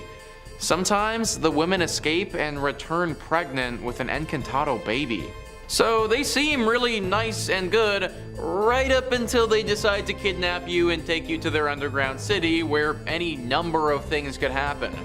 Most of the people who are taken there never return, and as they said, the ones that do have another passenger coming along for the ride. The origin of Encantados are not 100% confirmed, but it seems that many people think that it was a small village that was cursed to live underwater for a long time. Now they reside there, except for the few times that they take the surface disguised as humans to see what we're up to and to take a few of us back to their evil lair. Number 2 on this list is El Cebon. El Cebon, also known as the Whistler, is a demon that doesn't get talked about nearly enough. This is a mistake though, and frankly we need to be talking and educating more about this demon and how dangerous it can be. The Spanish language blog says, according to a legend often told in the rural parts of Venezuela, El Cebon is the last soul of a young man who one day killed his own father in revenge because he murdered his son's girlfriend as he didn't approve of their relationship. After he killed his father, the young man's grandfather took it upon himself to punish him by tying him to a tree and beating him with a whip until he bled. Then he condemned him to carry his father's remains in a sack on his back. As the boy walked away into the plains, his grandfather yelled at him, "You shall not do that to your father, you are damned for all eternity," and then set his rabid dogs after him. It's said that the boy's spirit brings death and destruction to anyone who comes across him. His ghost is described as an extremely tall and skinny man who wears a farming hat and whistles the notes do, re, mi, fa, sol, la, ti, do. He's very tricky while deceiving his victims. When his whistling is heard up close, he's actually far away, but when he's heard from afar, you better start running because he's actually nearby. So first off, that initial family is freaking messed up, dude. Your dad kills your girlfriend, so then you kill your dad, but then your grandfather beats you, forces you to carry around your dead dad, and then sends dogs after you. Like, what the heck? Aside from the family being absolutely bonkers, this demon is also kinda nuts as well. I get serious Batman Joker vibes from the creepy whistle that he does there to indicate that he's coming to get his victims. The way he kills his victims is said to be very graphic as well, and he won't have you die slowly. It will be a long and drawn out process of torture that will have you begging for death. Nobody really knows how to defend yourself against this demon either. Fighting it one-on-one just simply won't work and you're gonna lose. You just need to pay very close attention to the whistle, and if you do ever hear it, don't second guess anything, just take off and don't look back. Hope that he loses interest in you and moves on to something else. Just a terrifying demon who you need to avoid at all costs. And finally, number 1 on this list is Saint-La-Merte. So, Saint-La-Merte is one of the most famous on this list, and I can promise you that you definitely do not want to run into this one. Saint-La-Merte is your typical personification of death in South America. It is a male figure that's dressed in a hooded cloak holding a very sharp and very menacing scythe that is sometimes referred to as Saint Death. Saint Death, or just death if you will, brings one thing alone, and it's not a welcome gift. No, as you would expect, it's death. And this demonic personification of death is said to be pretty inherently evil as well. There are many followers that look up to Saint Death and praise him. The biggest following for him is in Argentina and the country surrounding Argentina. Saint Death is said to reward his followers by helping them on their evil ventures. Let's say that you're a dangerous murderer, but you're also a strong supporter of Saint Death. Well, if Saint Death likes you, then he'll use his powers that he has to have you evade the law or even assist you in killing people. He grants numerous requests that are all connected to crime and violence and is basically the guardian angel for the evil criminals of the world. Sen la Muerte also acknowledges those who do not devote a part of their lives to him, and it's not the type of acknowledgement that you'd want. He will often kill those who disrespect him and don't support him. This is part of the reason why he has such a strong and stable following, and many people are constantly praising him and his abilities. If you ever see this demon confront you, then there's most likely nothing you can do at all. That will be the last thing that you ever see and your last moment ever spent on Earth. Number 5 on this list is the Lacannon. These are tricky demons, and if they approach you, then you need to be very wary. Wikipedia says Delacanons are a race of elf-like creatures in Philippine mythology. In Visayans, they were believed to be handsome and beautiful creatures that resemble nobles and monarchs of the pre-Hispanic Philippines. They dwell on Delacate trees, hence the name Delacanon, which literally means from the Delacate or Dacate tree. This mythological race exhibits sexual dimorphism, the men having light-colored skin and very dark hair, and women having bronze-brown skin and brown hair. Stories say that they have leaf-shaped pointy ears, depicted in modern times as gothic, like tall, handsome males and beautiful females. They dress in fashionable manner, live in the haunted house-like mansions, and try to fit in with mortal people. Some believe that the only way to Delacate, their dwelling place, is by entering the Delacate trees. These creatures abduct people and take them back to this world.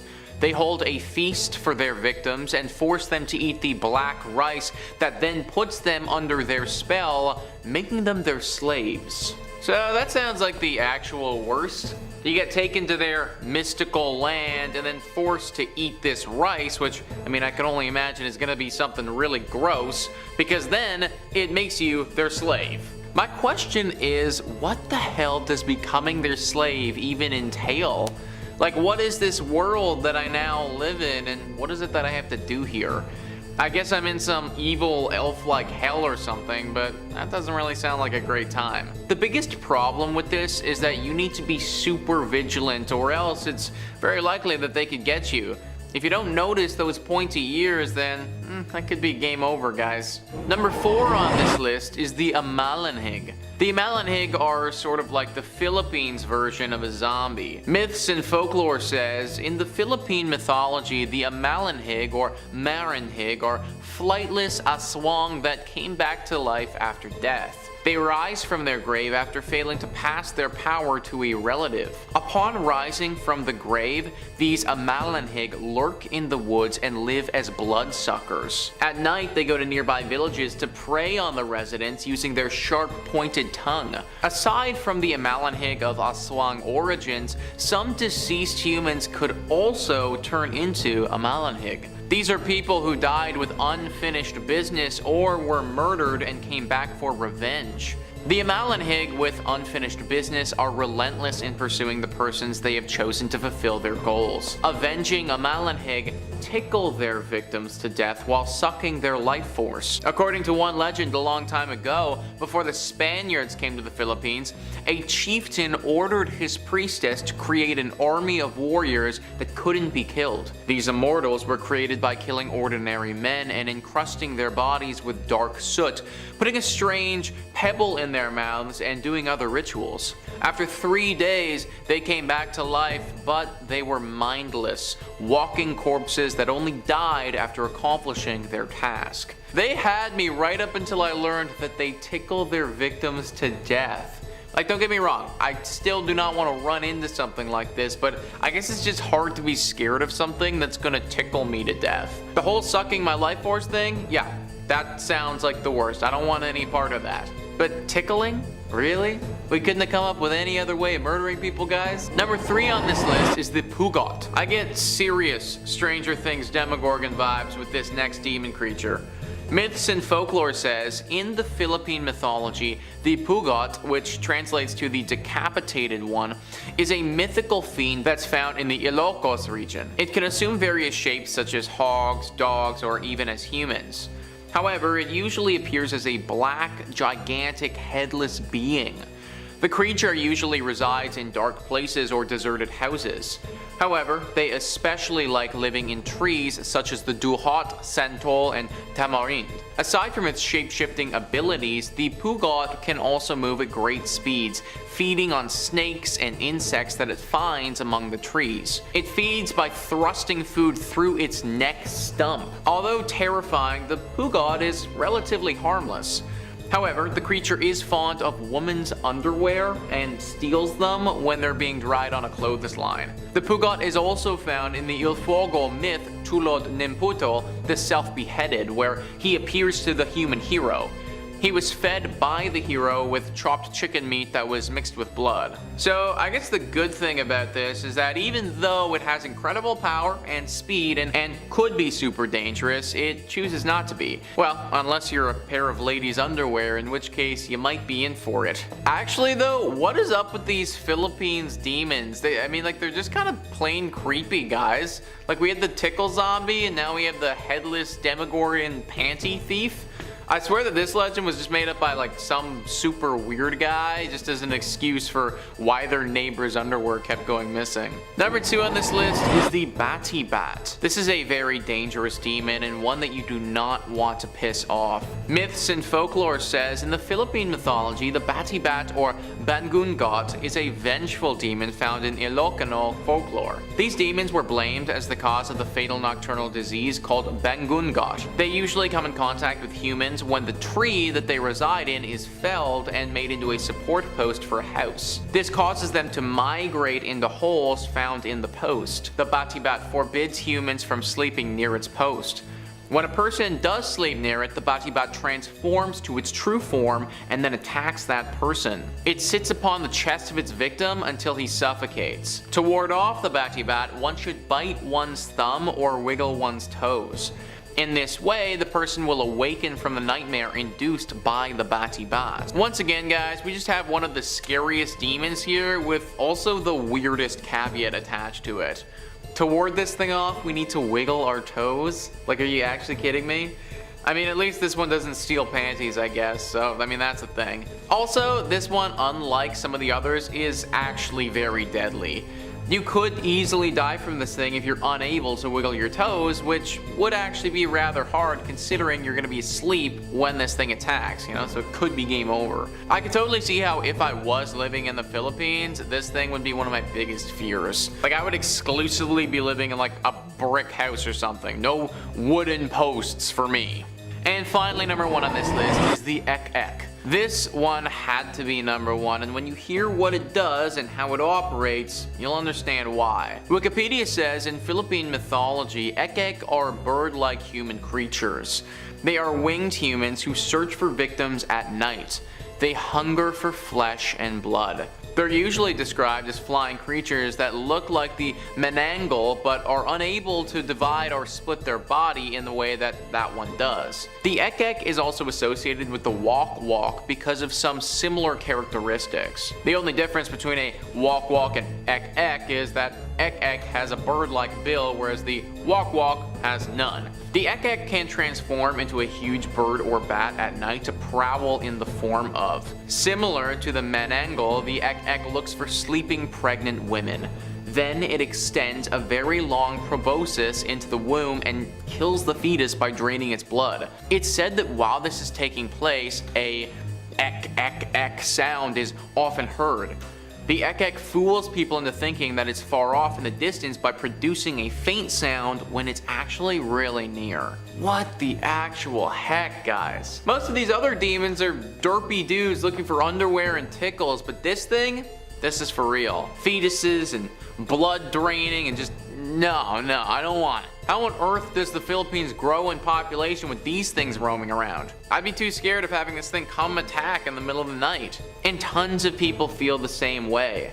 Many rituals and services are done to try to ward off these creatures. I hope that some of these work, because if they don't, consequences could be dire. It may come as a surprise that any case involving the Warrens would be included on a list like this. Yeah, that was sarcasm. We're all big fans of the famed demonologists around here, and what better way to start off a demon list than with some of the most well-known demon experts of all time. We don't talk about it often, but the case of Maurice Theriault is difficult to dismiss as a hoax. Usually, psychological explanations for bizarre behavior, exaggerated reports, and a tendency to believe in the supernatural would kind of make you skeptical about a story like this one. But then, you'll see the shocking footage of the exorcism and change your mind. Frenchie, like many alleged demonic possession victims, had a traumatic upbringing. He suffered long hours working on his family farm, dealing with his father's attitude, which became more and more violent towards his son as he became older. Frenchie began to ask for help, calling upon anybody who would offer assistance, even unknowingly asking Satan to help him. It was during this time that he witnessed something horrific in the farm's barn that is never explained fully, but it's hinted at enough. After that particularly horrific incident, Frenchie discovered that he had acquired otherworldly powers. He eventually left the farm and floated around New England for years, and in the spring of 1985, the town noticed something unusual going on with him. Humid redness would randomly appear in his home and on his body. He had increased strength and found that hidden knowledge was suddenly revealed to him. He also had the ability to be in several places at once. And yes, that was the most disturbing power that he had. It was decided that his case was one of possession, and Bishop Robert McKenna was called in and agreed to perform an exorcism. But during said exorcism, things got crazy, and not in the usual snarling and body contorting fashion. The slow morph of Maurice's face in the video of his exorcism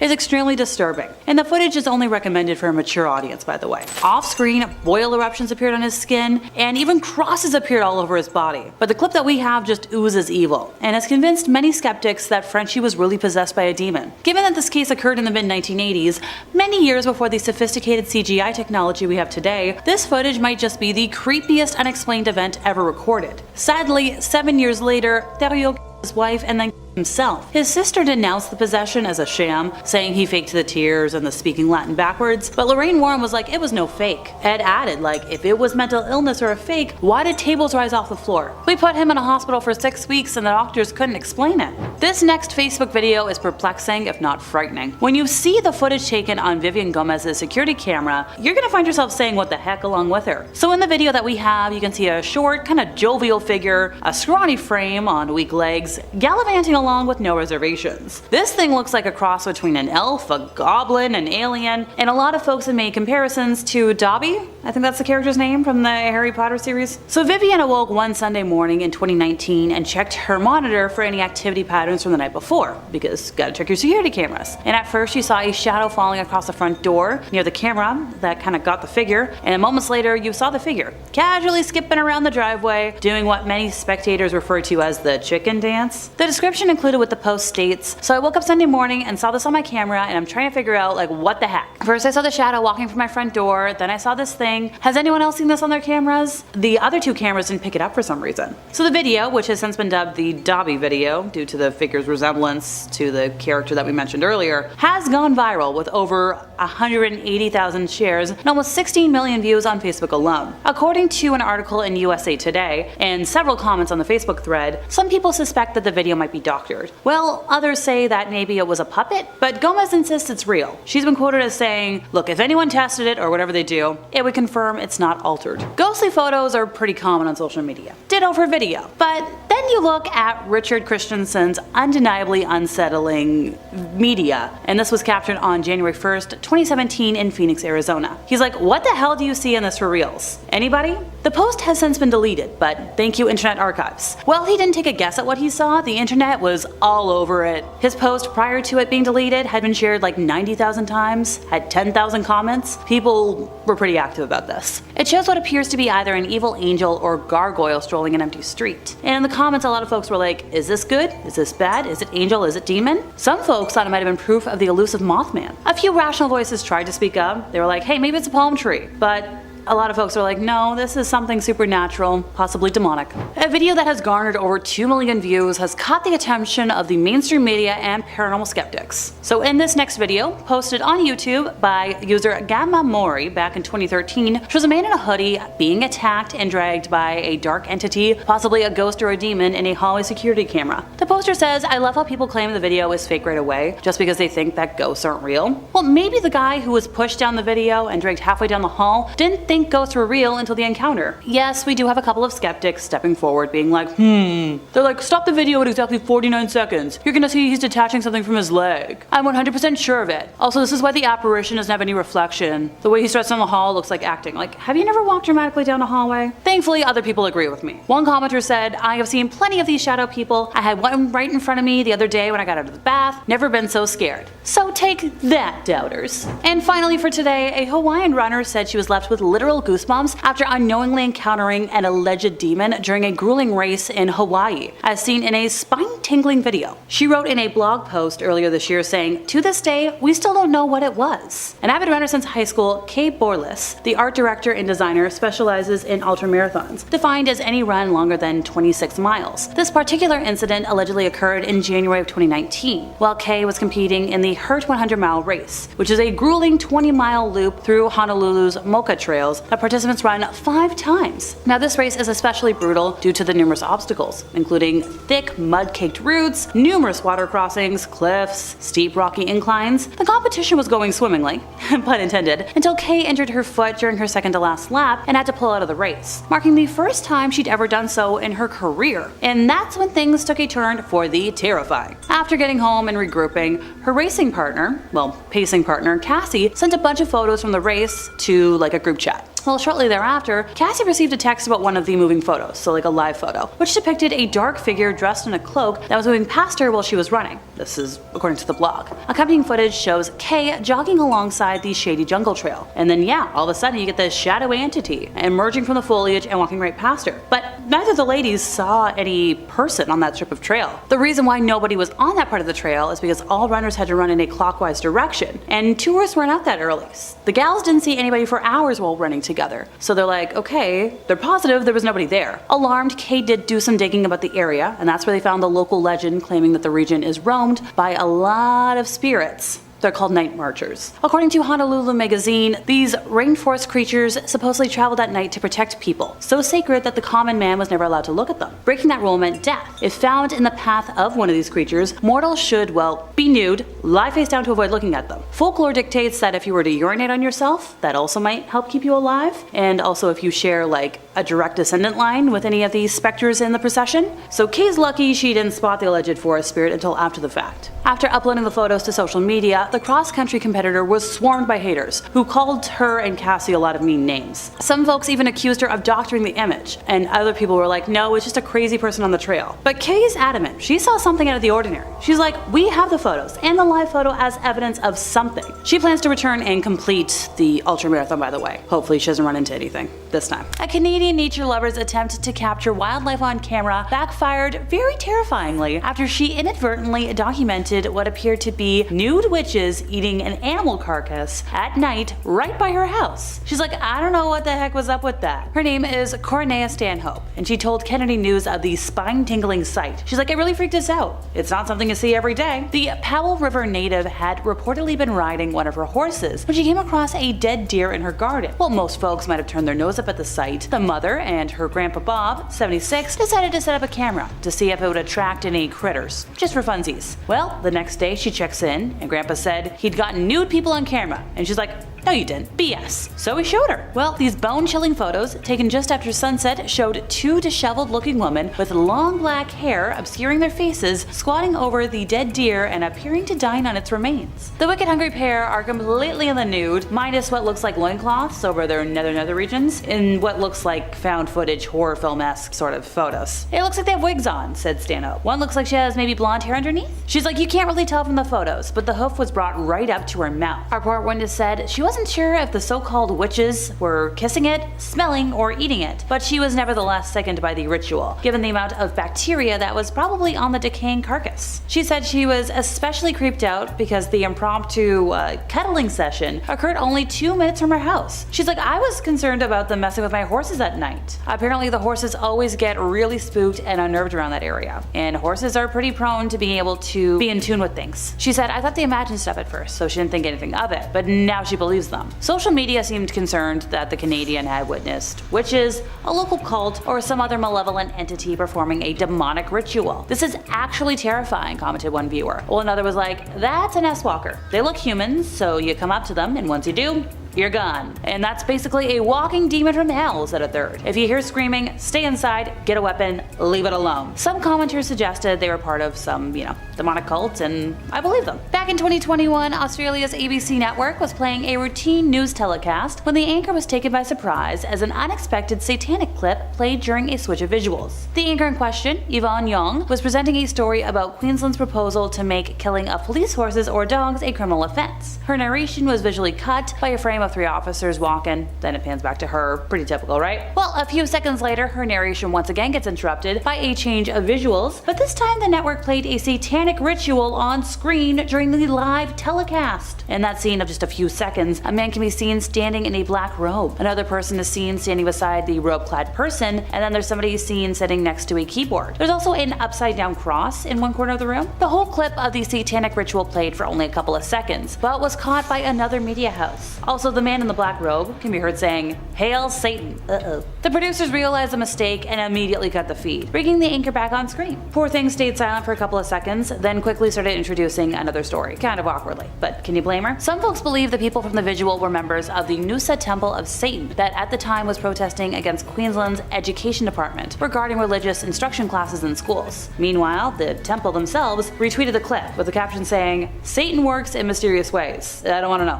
American professional boxer Ryan Garcia recently alleged that Bohemian Grove, which is a place that exists north of San Francisco, is very much real, and it is an elite club where he reportedly witnessed some really heinous stuff we're not supposed to talk about on the internet. He claimed this during an X-Space hangout with Andrew Tate on March 5th earlier this year, and in the wake of his allegations, a video went viral that showed an alleged satanic ritual performed at Bohemian Grove. The video was reportedly leaked back in the year 2000 by prominent conspiracy theorist and radio show host Alex Jones, who allegedly infiltrated the Bohemian Grove around the same time after being denied entry multiple times. Well, the visual is kind of hazy, audio's a little unclear, some of the ritual was ongoing with fireworks, cloaked priests, and there's a lot of speculation about alleged satanic ceremonies that have emerged. Additionally, Alex Jones's interview on the Joe Rogan Experience has also gone viral, where he claims that when he trespassed the Grove 2 decades back, he saw effigies being burnt in front of a large owl shrine, further fueling the alleged satanic ritual speculation. While the Bohemian Club website refutes the claims of secret and illegal affairs going on, or heck even the existence of things, a 2011 article in the Washington Post revealed that the members of the Manhattan Project met there regularly back in the 1940s, and that should alarm you. A mysterious snippet of footage showing people wearing black robes making a human sacrifice in front of a Shiva statue at the CERN, or European Organization for Nuclear Research campus, was posted on YouTube back in 2016 to a lot of debate. Well, a lot of folks were like,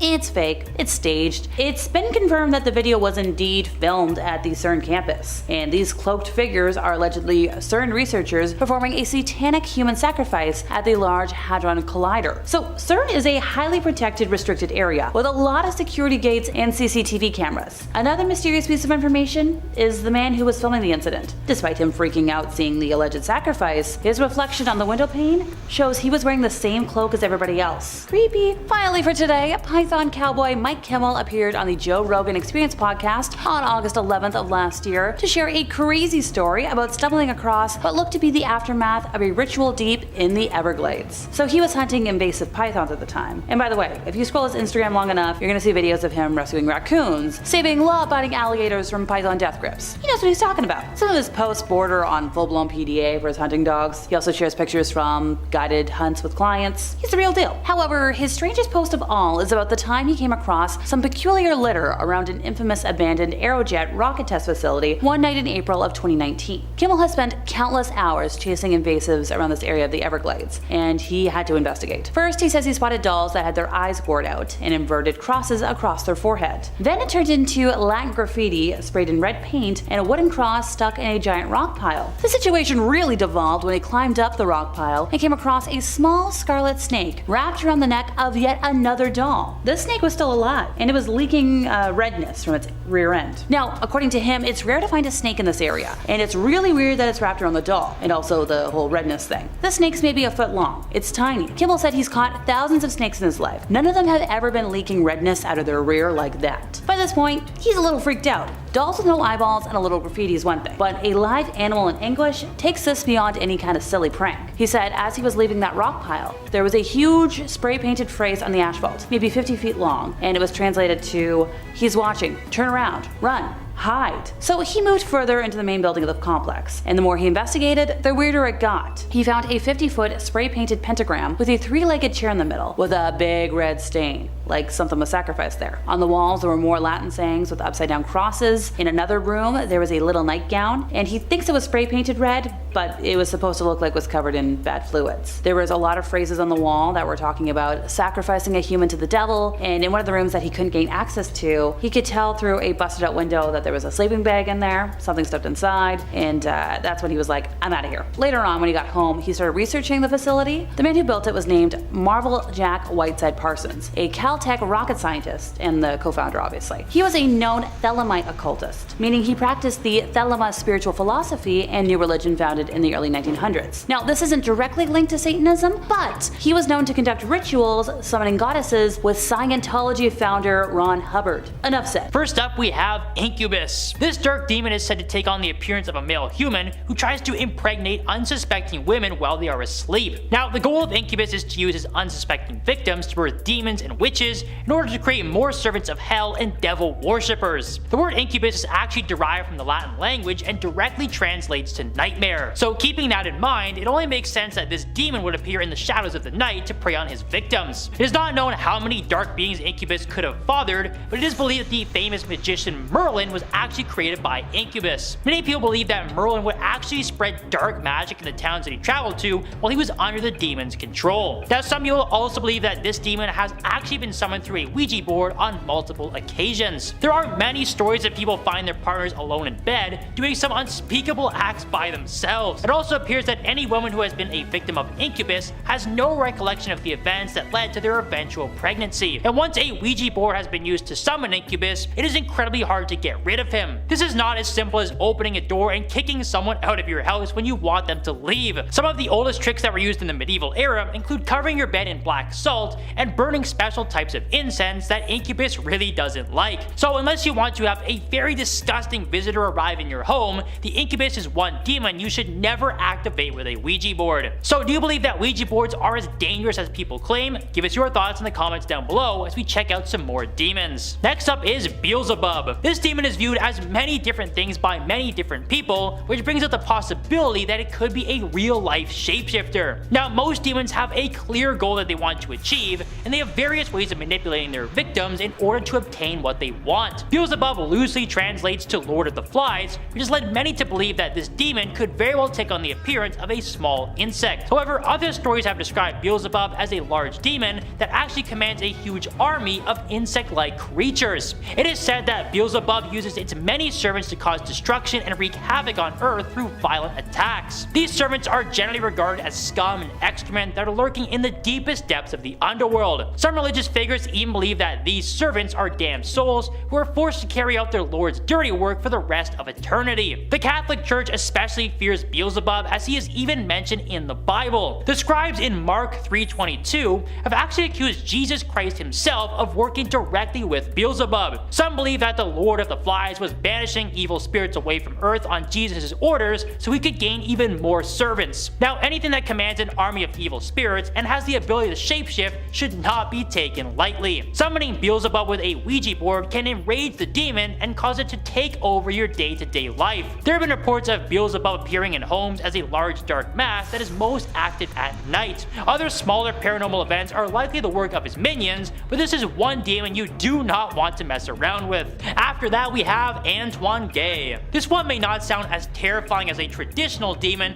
but it could be even more dangerous. Antoine Gay started out life as an ordinary human being, but he is infamously known as being one of the strongest cases of demonic possession to this very day. Antoine was a Frenchman who served in the military in the 1800s before becoming a carpenter in the city of Lyon. He then decided he wanted to begin the process of becoming a monk and was accepted as a lay brother at his local abbey. Now, things took a strange turn for him, however, when he shockingly decided to leave the church due to a complete nervous disorder. His sudden mood swings and his unexplained conditions quickly started to raise concerns that he had been possessed by a demon. He was examined by priests and other religious figures who reported that Gay spoke in a much deeper tone and began to share dark secrets of his life. He also started speaking in perfect Latin without ever studying the language or having any knowledge of it. Now, religious figures named the demon that had possessed Antoine Isacaro, but not much was known about the demon or its intentions beyond its name. Antoine Gay eventually passed away in the late 1800s due to various complications that priests believe were linked to the demon who had possessed him. But nowadays there are people who are convinced that Antoine Gay is still inhabiting our world as an evil entity. There are rumors that Isacaro had passed its energy onto Antoine when he passed away, and he is now tormenting other souls all around the world. However, because of the mystery surrounding the original demon,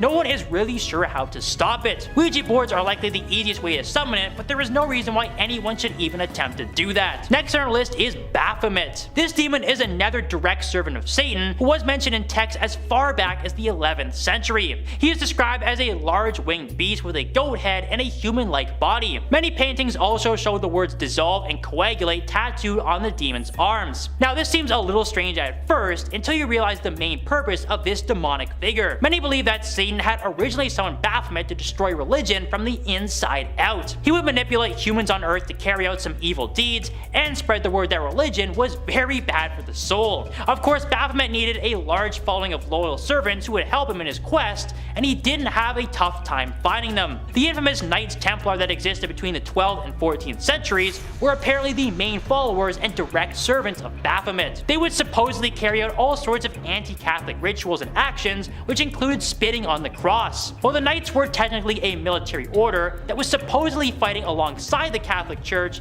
some believe that they were actually fighting against it. Many people started to question the Templars' faith in the early 1300s, and some were convinced that they were worshipping demons. Then in 1307, it was King Philip IV who ordered the majority of the Knights to be arrested for worshipping Baphomet. This led to the of many members and the complete dissolution of the order. But if you thought that spelled the end of Baphomet altogether, then you would be very, very wrong. There are many anti-religious groups that still exist today, and many believe that they are actively summoning Baphomet to carry out their orders. While many evil spirits are keen on working with this terrifying demon, others are still actively fighting to banish him forever. And finally, we have Lucifer. Now, this evil figure is actually a fallen angel who is now believed to be the demon of pride. Now, because pride is one of the 7 deadly sins, Lucifer's actions have resulted in him being labeled a demon by many in the Catholic Church. It is said that Lucifer was actually one of God's greatest creations, and many regarded him as a true son of God. While Lucifer was gifted a throne by God himself and was placed in the Garden of Eden to enlighten humans, his own self-pride eventually got the better of him. After witnessing the creation of Adam and Eve, Lucifer was ordered to bow to the original pair of humans. But in a defiant move of power, Lucifer declared that his creation was far superior and he refused to bow to Adam and Eve. Now, some believe that Lucifer was incredibly brave to rebel against his creator, but God was not interested in hearing his argument. Lucifer was banished from heaven for his actions and is regarded as the first sinner for putting his own self-pride before God. His appearance as an angel quickly transformed into a demon who convinces people to develop egos. It is believed by many in the Catholic Church and others that egotistical people are the works of Lucifer himself as he leads them to their inevitable downfall. While many demons could be considered more dangerous dangerous due to their violent natures, Lucifer could actually be the most cunning of them all. His slow and steady manipulation of a person's ego can lead to some terrible choices in life that can have irreversible consequences. The estimated number of victims who have been manipulated by Lucifer throughout history is well into the millions. Summoning this entity through a Ouija board might not have an immediate impact on a person's life, but it will slowly crush them over time. There are definitely ways to fix a person who is possessed by Lucifer, but you'd be better off just keeping him far away from any Ouija board. Alrighty everybody, we're starting off today with a game that has plenty of coverage on the interwebs of Hell Gone Wrong, The Three Kings. If we've learned anything from horror and sci-fi films, it's that making contact with another dimension is never a good idea. But hey, maybe it'll work out just fine for you. To play this, you're gonna need 3 chairs, 2 mirrors, a fan, at least 1 candle, and an alarm clock, among other things. After the extensive prep, at exactly 3:33 in the morning, during the cursed hour of the night, you'll need to sit, holding the candle, looking straight ahead for an hour, during which time you'll apparently access the mysterious shadow side. What is it? Well, you'll just have to perform the ritual to find out. I did find some Reddit retellings from folks who have okayed it and had it go wrong, so let's discuss one in particular. They deviated a little bit from the instructions, which is so stupid, but whatever. So they set up the 3 wooden chairs, borrowed 2 big mirrors, and used their grandfather's watch as their power object. So, it's stupid AM, and they ventured down to a basement alone. It was pitch black down there, and our narrator was shaking like a leaf. Wonder why? They sat down between the mirrors, staring into the darkness, trying not to freak out, because apparently the atmosphere was so intense, our narrator could feel somebody else in the room with them. So they sit there, trying to keep it together, and started seeing movement in the mirrors, even though they weren't moving. It was like something was trying to get their attention, and to the shock and surprise of nobody, our narrator was freaking the heck out. But they kept their cool, tried to focus on not looking directly into the mirrors.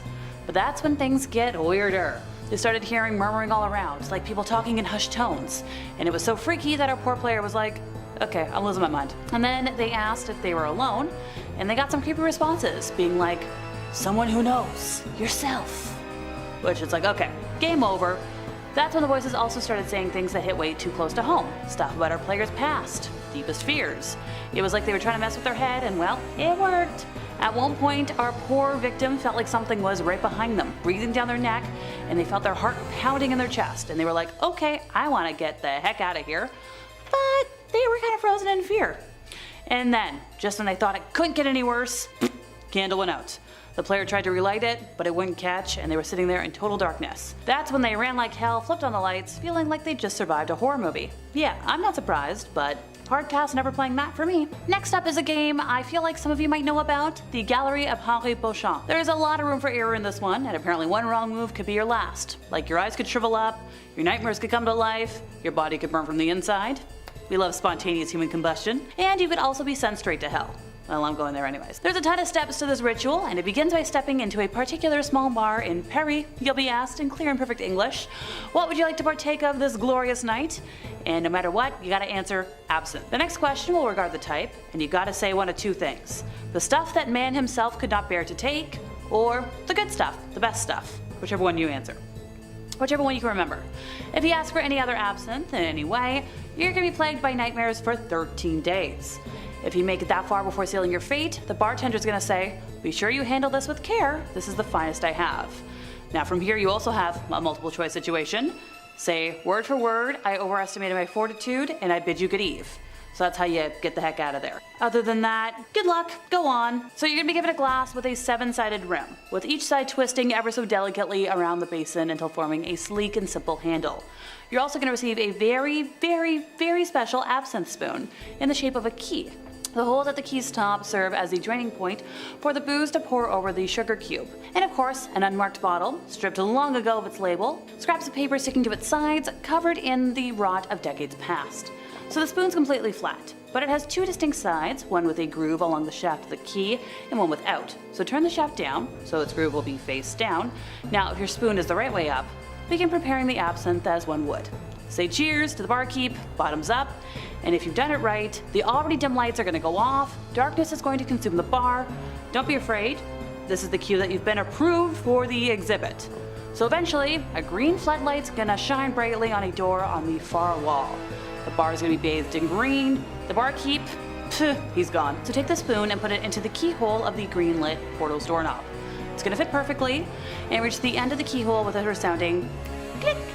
Inside is a small elevator with the most beautiful woman any mortal eyes can imagine, bathed in green glow in such an angle that the light refracts beyond her into the shape of wings. So the green fairy is gonna ask you, going up? And considering all the trouble you just went through, you're gonna say yes.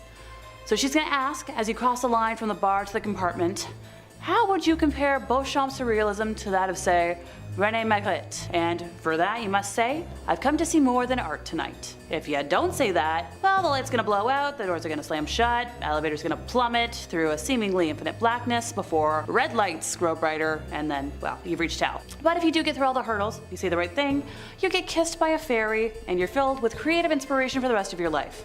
And of course, you get to see Beauchamp's paintings for yourself. Sure, this sounds like fun, but that's too many steps for me to remember. Next up, a cozier game, the bath game. So while washing your hair, you must repeatedly say, Daruma-san fell down, until you finish. You're going to visualize a woman falling, her head hitting a rusty tap that impales her through the eye, after which, well, she dies. And the next day, it's said that the ghost of Daruma-san will follow. If you try to look directly at her, she's going to disappear, but if you keep glancing behind your right shoulder, you might get a glimpse of the one-eyed ghost. At which point, you can perform a chopping motion with your hand while shouting, Kita, in order to escape her and win the game, as long as it's done before midnight, that is. We've got a pretty mainstream game next, Hail Mary. Does this game have a much more mainstream one? Sure, but the interweb platform doesn't like the B word, so bear with me. Originally in history, Mary wasn't summoned for the purpose of eye gouging or other macabre reasons, but to show a woman her future. So you're gonna do a candlelit ritual, and if you did it right, you're either gonna get a glimpse of your future husband's face, or you're gonna see a skull. So you're gonna die before marriage. But hey, I think that's still less horrifying and way more depressing than today's version, in my personal opinion. Since I know this is what y'all are waiting for, I will detail the spooky Mary ritual. So for this, you're gonna need a mirror, the classic, candles, preferably black, yellow, purple, or white, and matches or a lighter. All the basic game things. The game starts by turning off all the lights in the house, or at least the room you'll be in. Arrange all but one of your candles around your mirror, or on the sides of the mirror, minus the one that you're gonna be holding, because you gotta make sure you see things. So light all of them, including that one, and once you're calm, close your eyes and begin spinning in a circle while chanting B-L-O-O-D-Y, Mary 13 times. Try and visualize the entity as you chant her name, and after the 13th chant, open your eyes and face the mirror. You're either going to see her form in the mirror or only catch a glimpse of a shadowy figure leaving the mirror before, well, she mauls you. Those who have seen her and survived her encounter have described her as a rotting skeletal figure with nothing more than red discovered bones, long sharp nails, rotting flesh, clumps of matted red hair. Some say she's eyeless, and other folks say she's wearing the eyes of her past victims. And even more people are like, she's going to drag you into the mirror to live with her forever. Demon doll lovers, this last game is for you. One man hide and go seek. This is a game that has deep roots in a ritual, specifically necromancy. So in this game you summon a spirit into the body of a doll, who then plays hide and seek with you, which, hey, on the surface seems pretty innocent, but if you're familiar with any creepy doll lore, I'd kind of recommend against it. Now while I'll tell you all how to play this, please don't. Please, please, please. But hey, the information's already out there, so I might as well make sure you're getting the facts, the warnings, and try and save a life. So to play this game, you're gonna need a doll, scissors or something else sharp, red thread, the sewing implement, rice, hair and or nail clippings from yourself, salt water in a cup, a working TV, and be in a bathroom. Now, this ritual needs a lot of work, so take this as a warning. Also, you're gonna have to name the doll. This isn't gonna work if you haven't named her, so give her some sort of name, wasn't your name. So to make my life easier, instead of saying insert name here, I'll name my hypothetical doll Annie. Once you have everything, go into the bathroom and cut the doll open. Remove all the fluff and filling, then restuff it with the rice and the clippings. Sew the doll back up with the red thread, use any remaining thread to tie up the doll. Run a bath filled with water and put the doll on the sink counter and go to your hiding spot. Place the cup of salt water and the sharp object on the floor of said spot. Now once the time reaches, you guessed it, 3 a.m., tell the doll, Annie, is it? 3 times. Go into the bathroom, put the doll into the water-filled tub, and then turn off all the lights in your home. After you've done that, go to your hiding spot, turn on your TV, close your eyes, count to 10, and then pick up the sharp object and go back into the bathroom. The doll should still be there, and say to the doll, I found you, Annie, and after you say this, you have to impale the doll with the sharp object, place the doll back onto the counter, and run back to your hiding place. Don't take the sharp object back after you puncture the doll, by the way. Now that you're in your hiding spot, remain silent. If anything happens to your TV, like flickering, images, turning itself off, that means the spirit and the doll are near. After you've been hidden for a bit, you have to take half, or as much of the salt water as you can, into your mouth. We're not swallowing it, we're not, just hold it in your mouth and search for the doll again. And make sure you bring the rest of the cup of salt water with you. Once you have found the doll this time, and hopefully it's still in the bathroom, you have to pour the rest of the salt water onto it, spit the water in your mouth onto it, and tell it, "I win" 3 times, which ends the game. Once the game has ended, dry the doll and burn it. If there are any remains of the doll left, put salt on it and discard it far, far, far away. And hey, a couple of little things to keep in mind. If you have your phone, keep it on Do Not Disturb, have the brightness at its lowest, and also just don't use it. Try to stay calm, stay silent, especially if you think the spirit's in the room with you at any time. Try to keep all the doors unlocked in case you need to bolt at any time, but that's only in case of emergencies. Otherwise, try not to leave the house because, well, spirits are gonna have fun. Keep some salt with you because worst case scenario, you're gonna wanna line the door to the room you're in, and also keep some religious tools with you if it makes you feel safer. Also, try not to hide in any places where you could get cornered. And above all, use your common sense. Number 5, The Invisible Guest. Our first clip today was posted to Reddit and it's a delightfully strange one. It's CCTV footage of a security guard working in Buenos Aires at a hospital late at night around 3 a.m. Now traditionally that's kind of like the witching hour, but like no big deal or anything. Anyway, take a quick little look at the clip for us.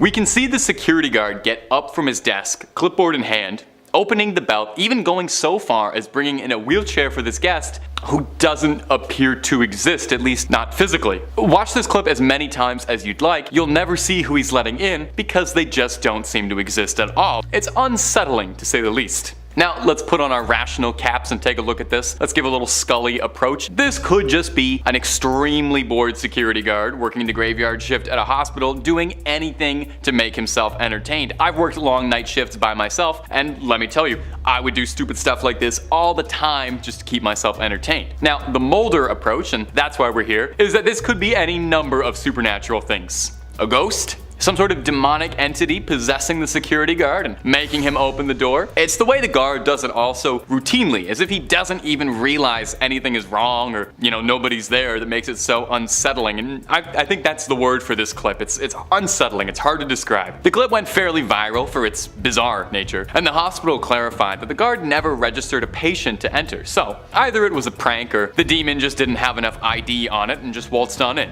So let me know what you all think. Is this a bored prankster or something supernatural piercing the veil? And if you're looking for a lot more strange security footage, cryptids, creatures, tales of the unknown, or tales of the very known, Top 5 Scary has all of that and then some in spades. We've got just about everything scary you could possibly think of. So click on through, subscribe if you'd like, but stay watching this video, okay? Because we got way more scary stuff coming up for you in just a second. Number 4, a gnome. Our next clip looks like something out of the start of a low budget like A24 horror movie. I started watching this clip and I thought it was kind of boring, and then as soon as it got going, I literally pressed my nose to the computer screen, so I hope you do the same. This clip was posted to the subreddit Humanoid Encounters and explained that this had happened to their relatives, and they don't really know what's going on. But what we can see in the clip is bizarre. Someone is outside on their front porch, shining a light into the darkness, trying to find what is stalking them on their property. It can be a little hard to see, but behind this big rock we see what looks like tiny little hands peering out, trying not to be seen, playing a spectral game of hide and seek. It's really difficult to figure out what's going on in this clip. We only have this flashlight helping us out here, but it almost seems too like there may be more than one of these creepy little crawlies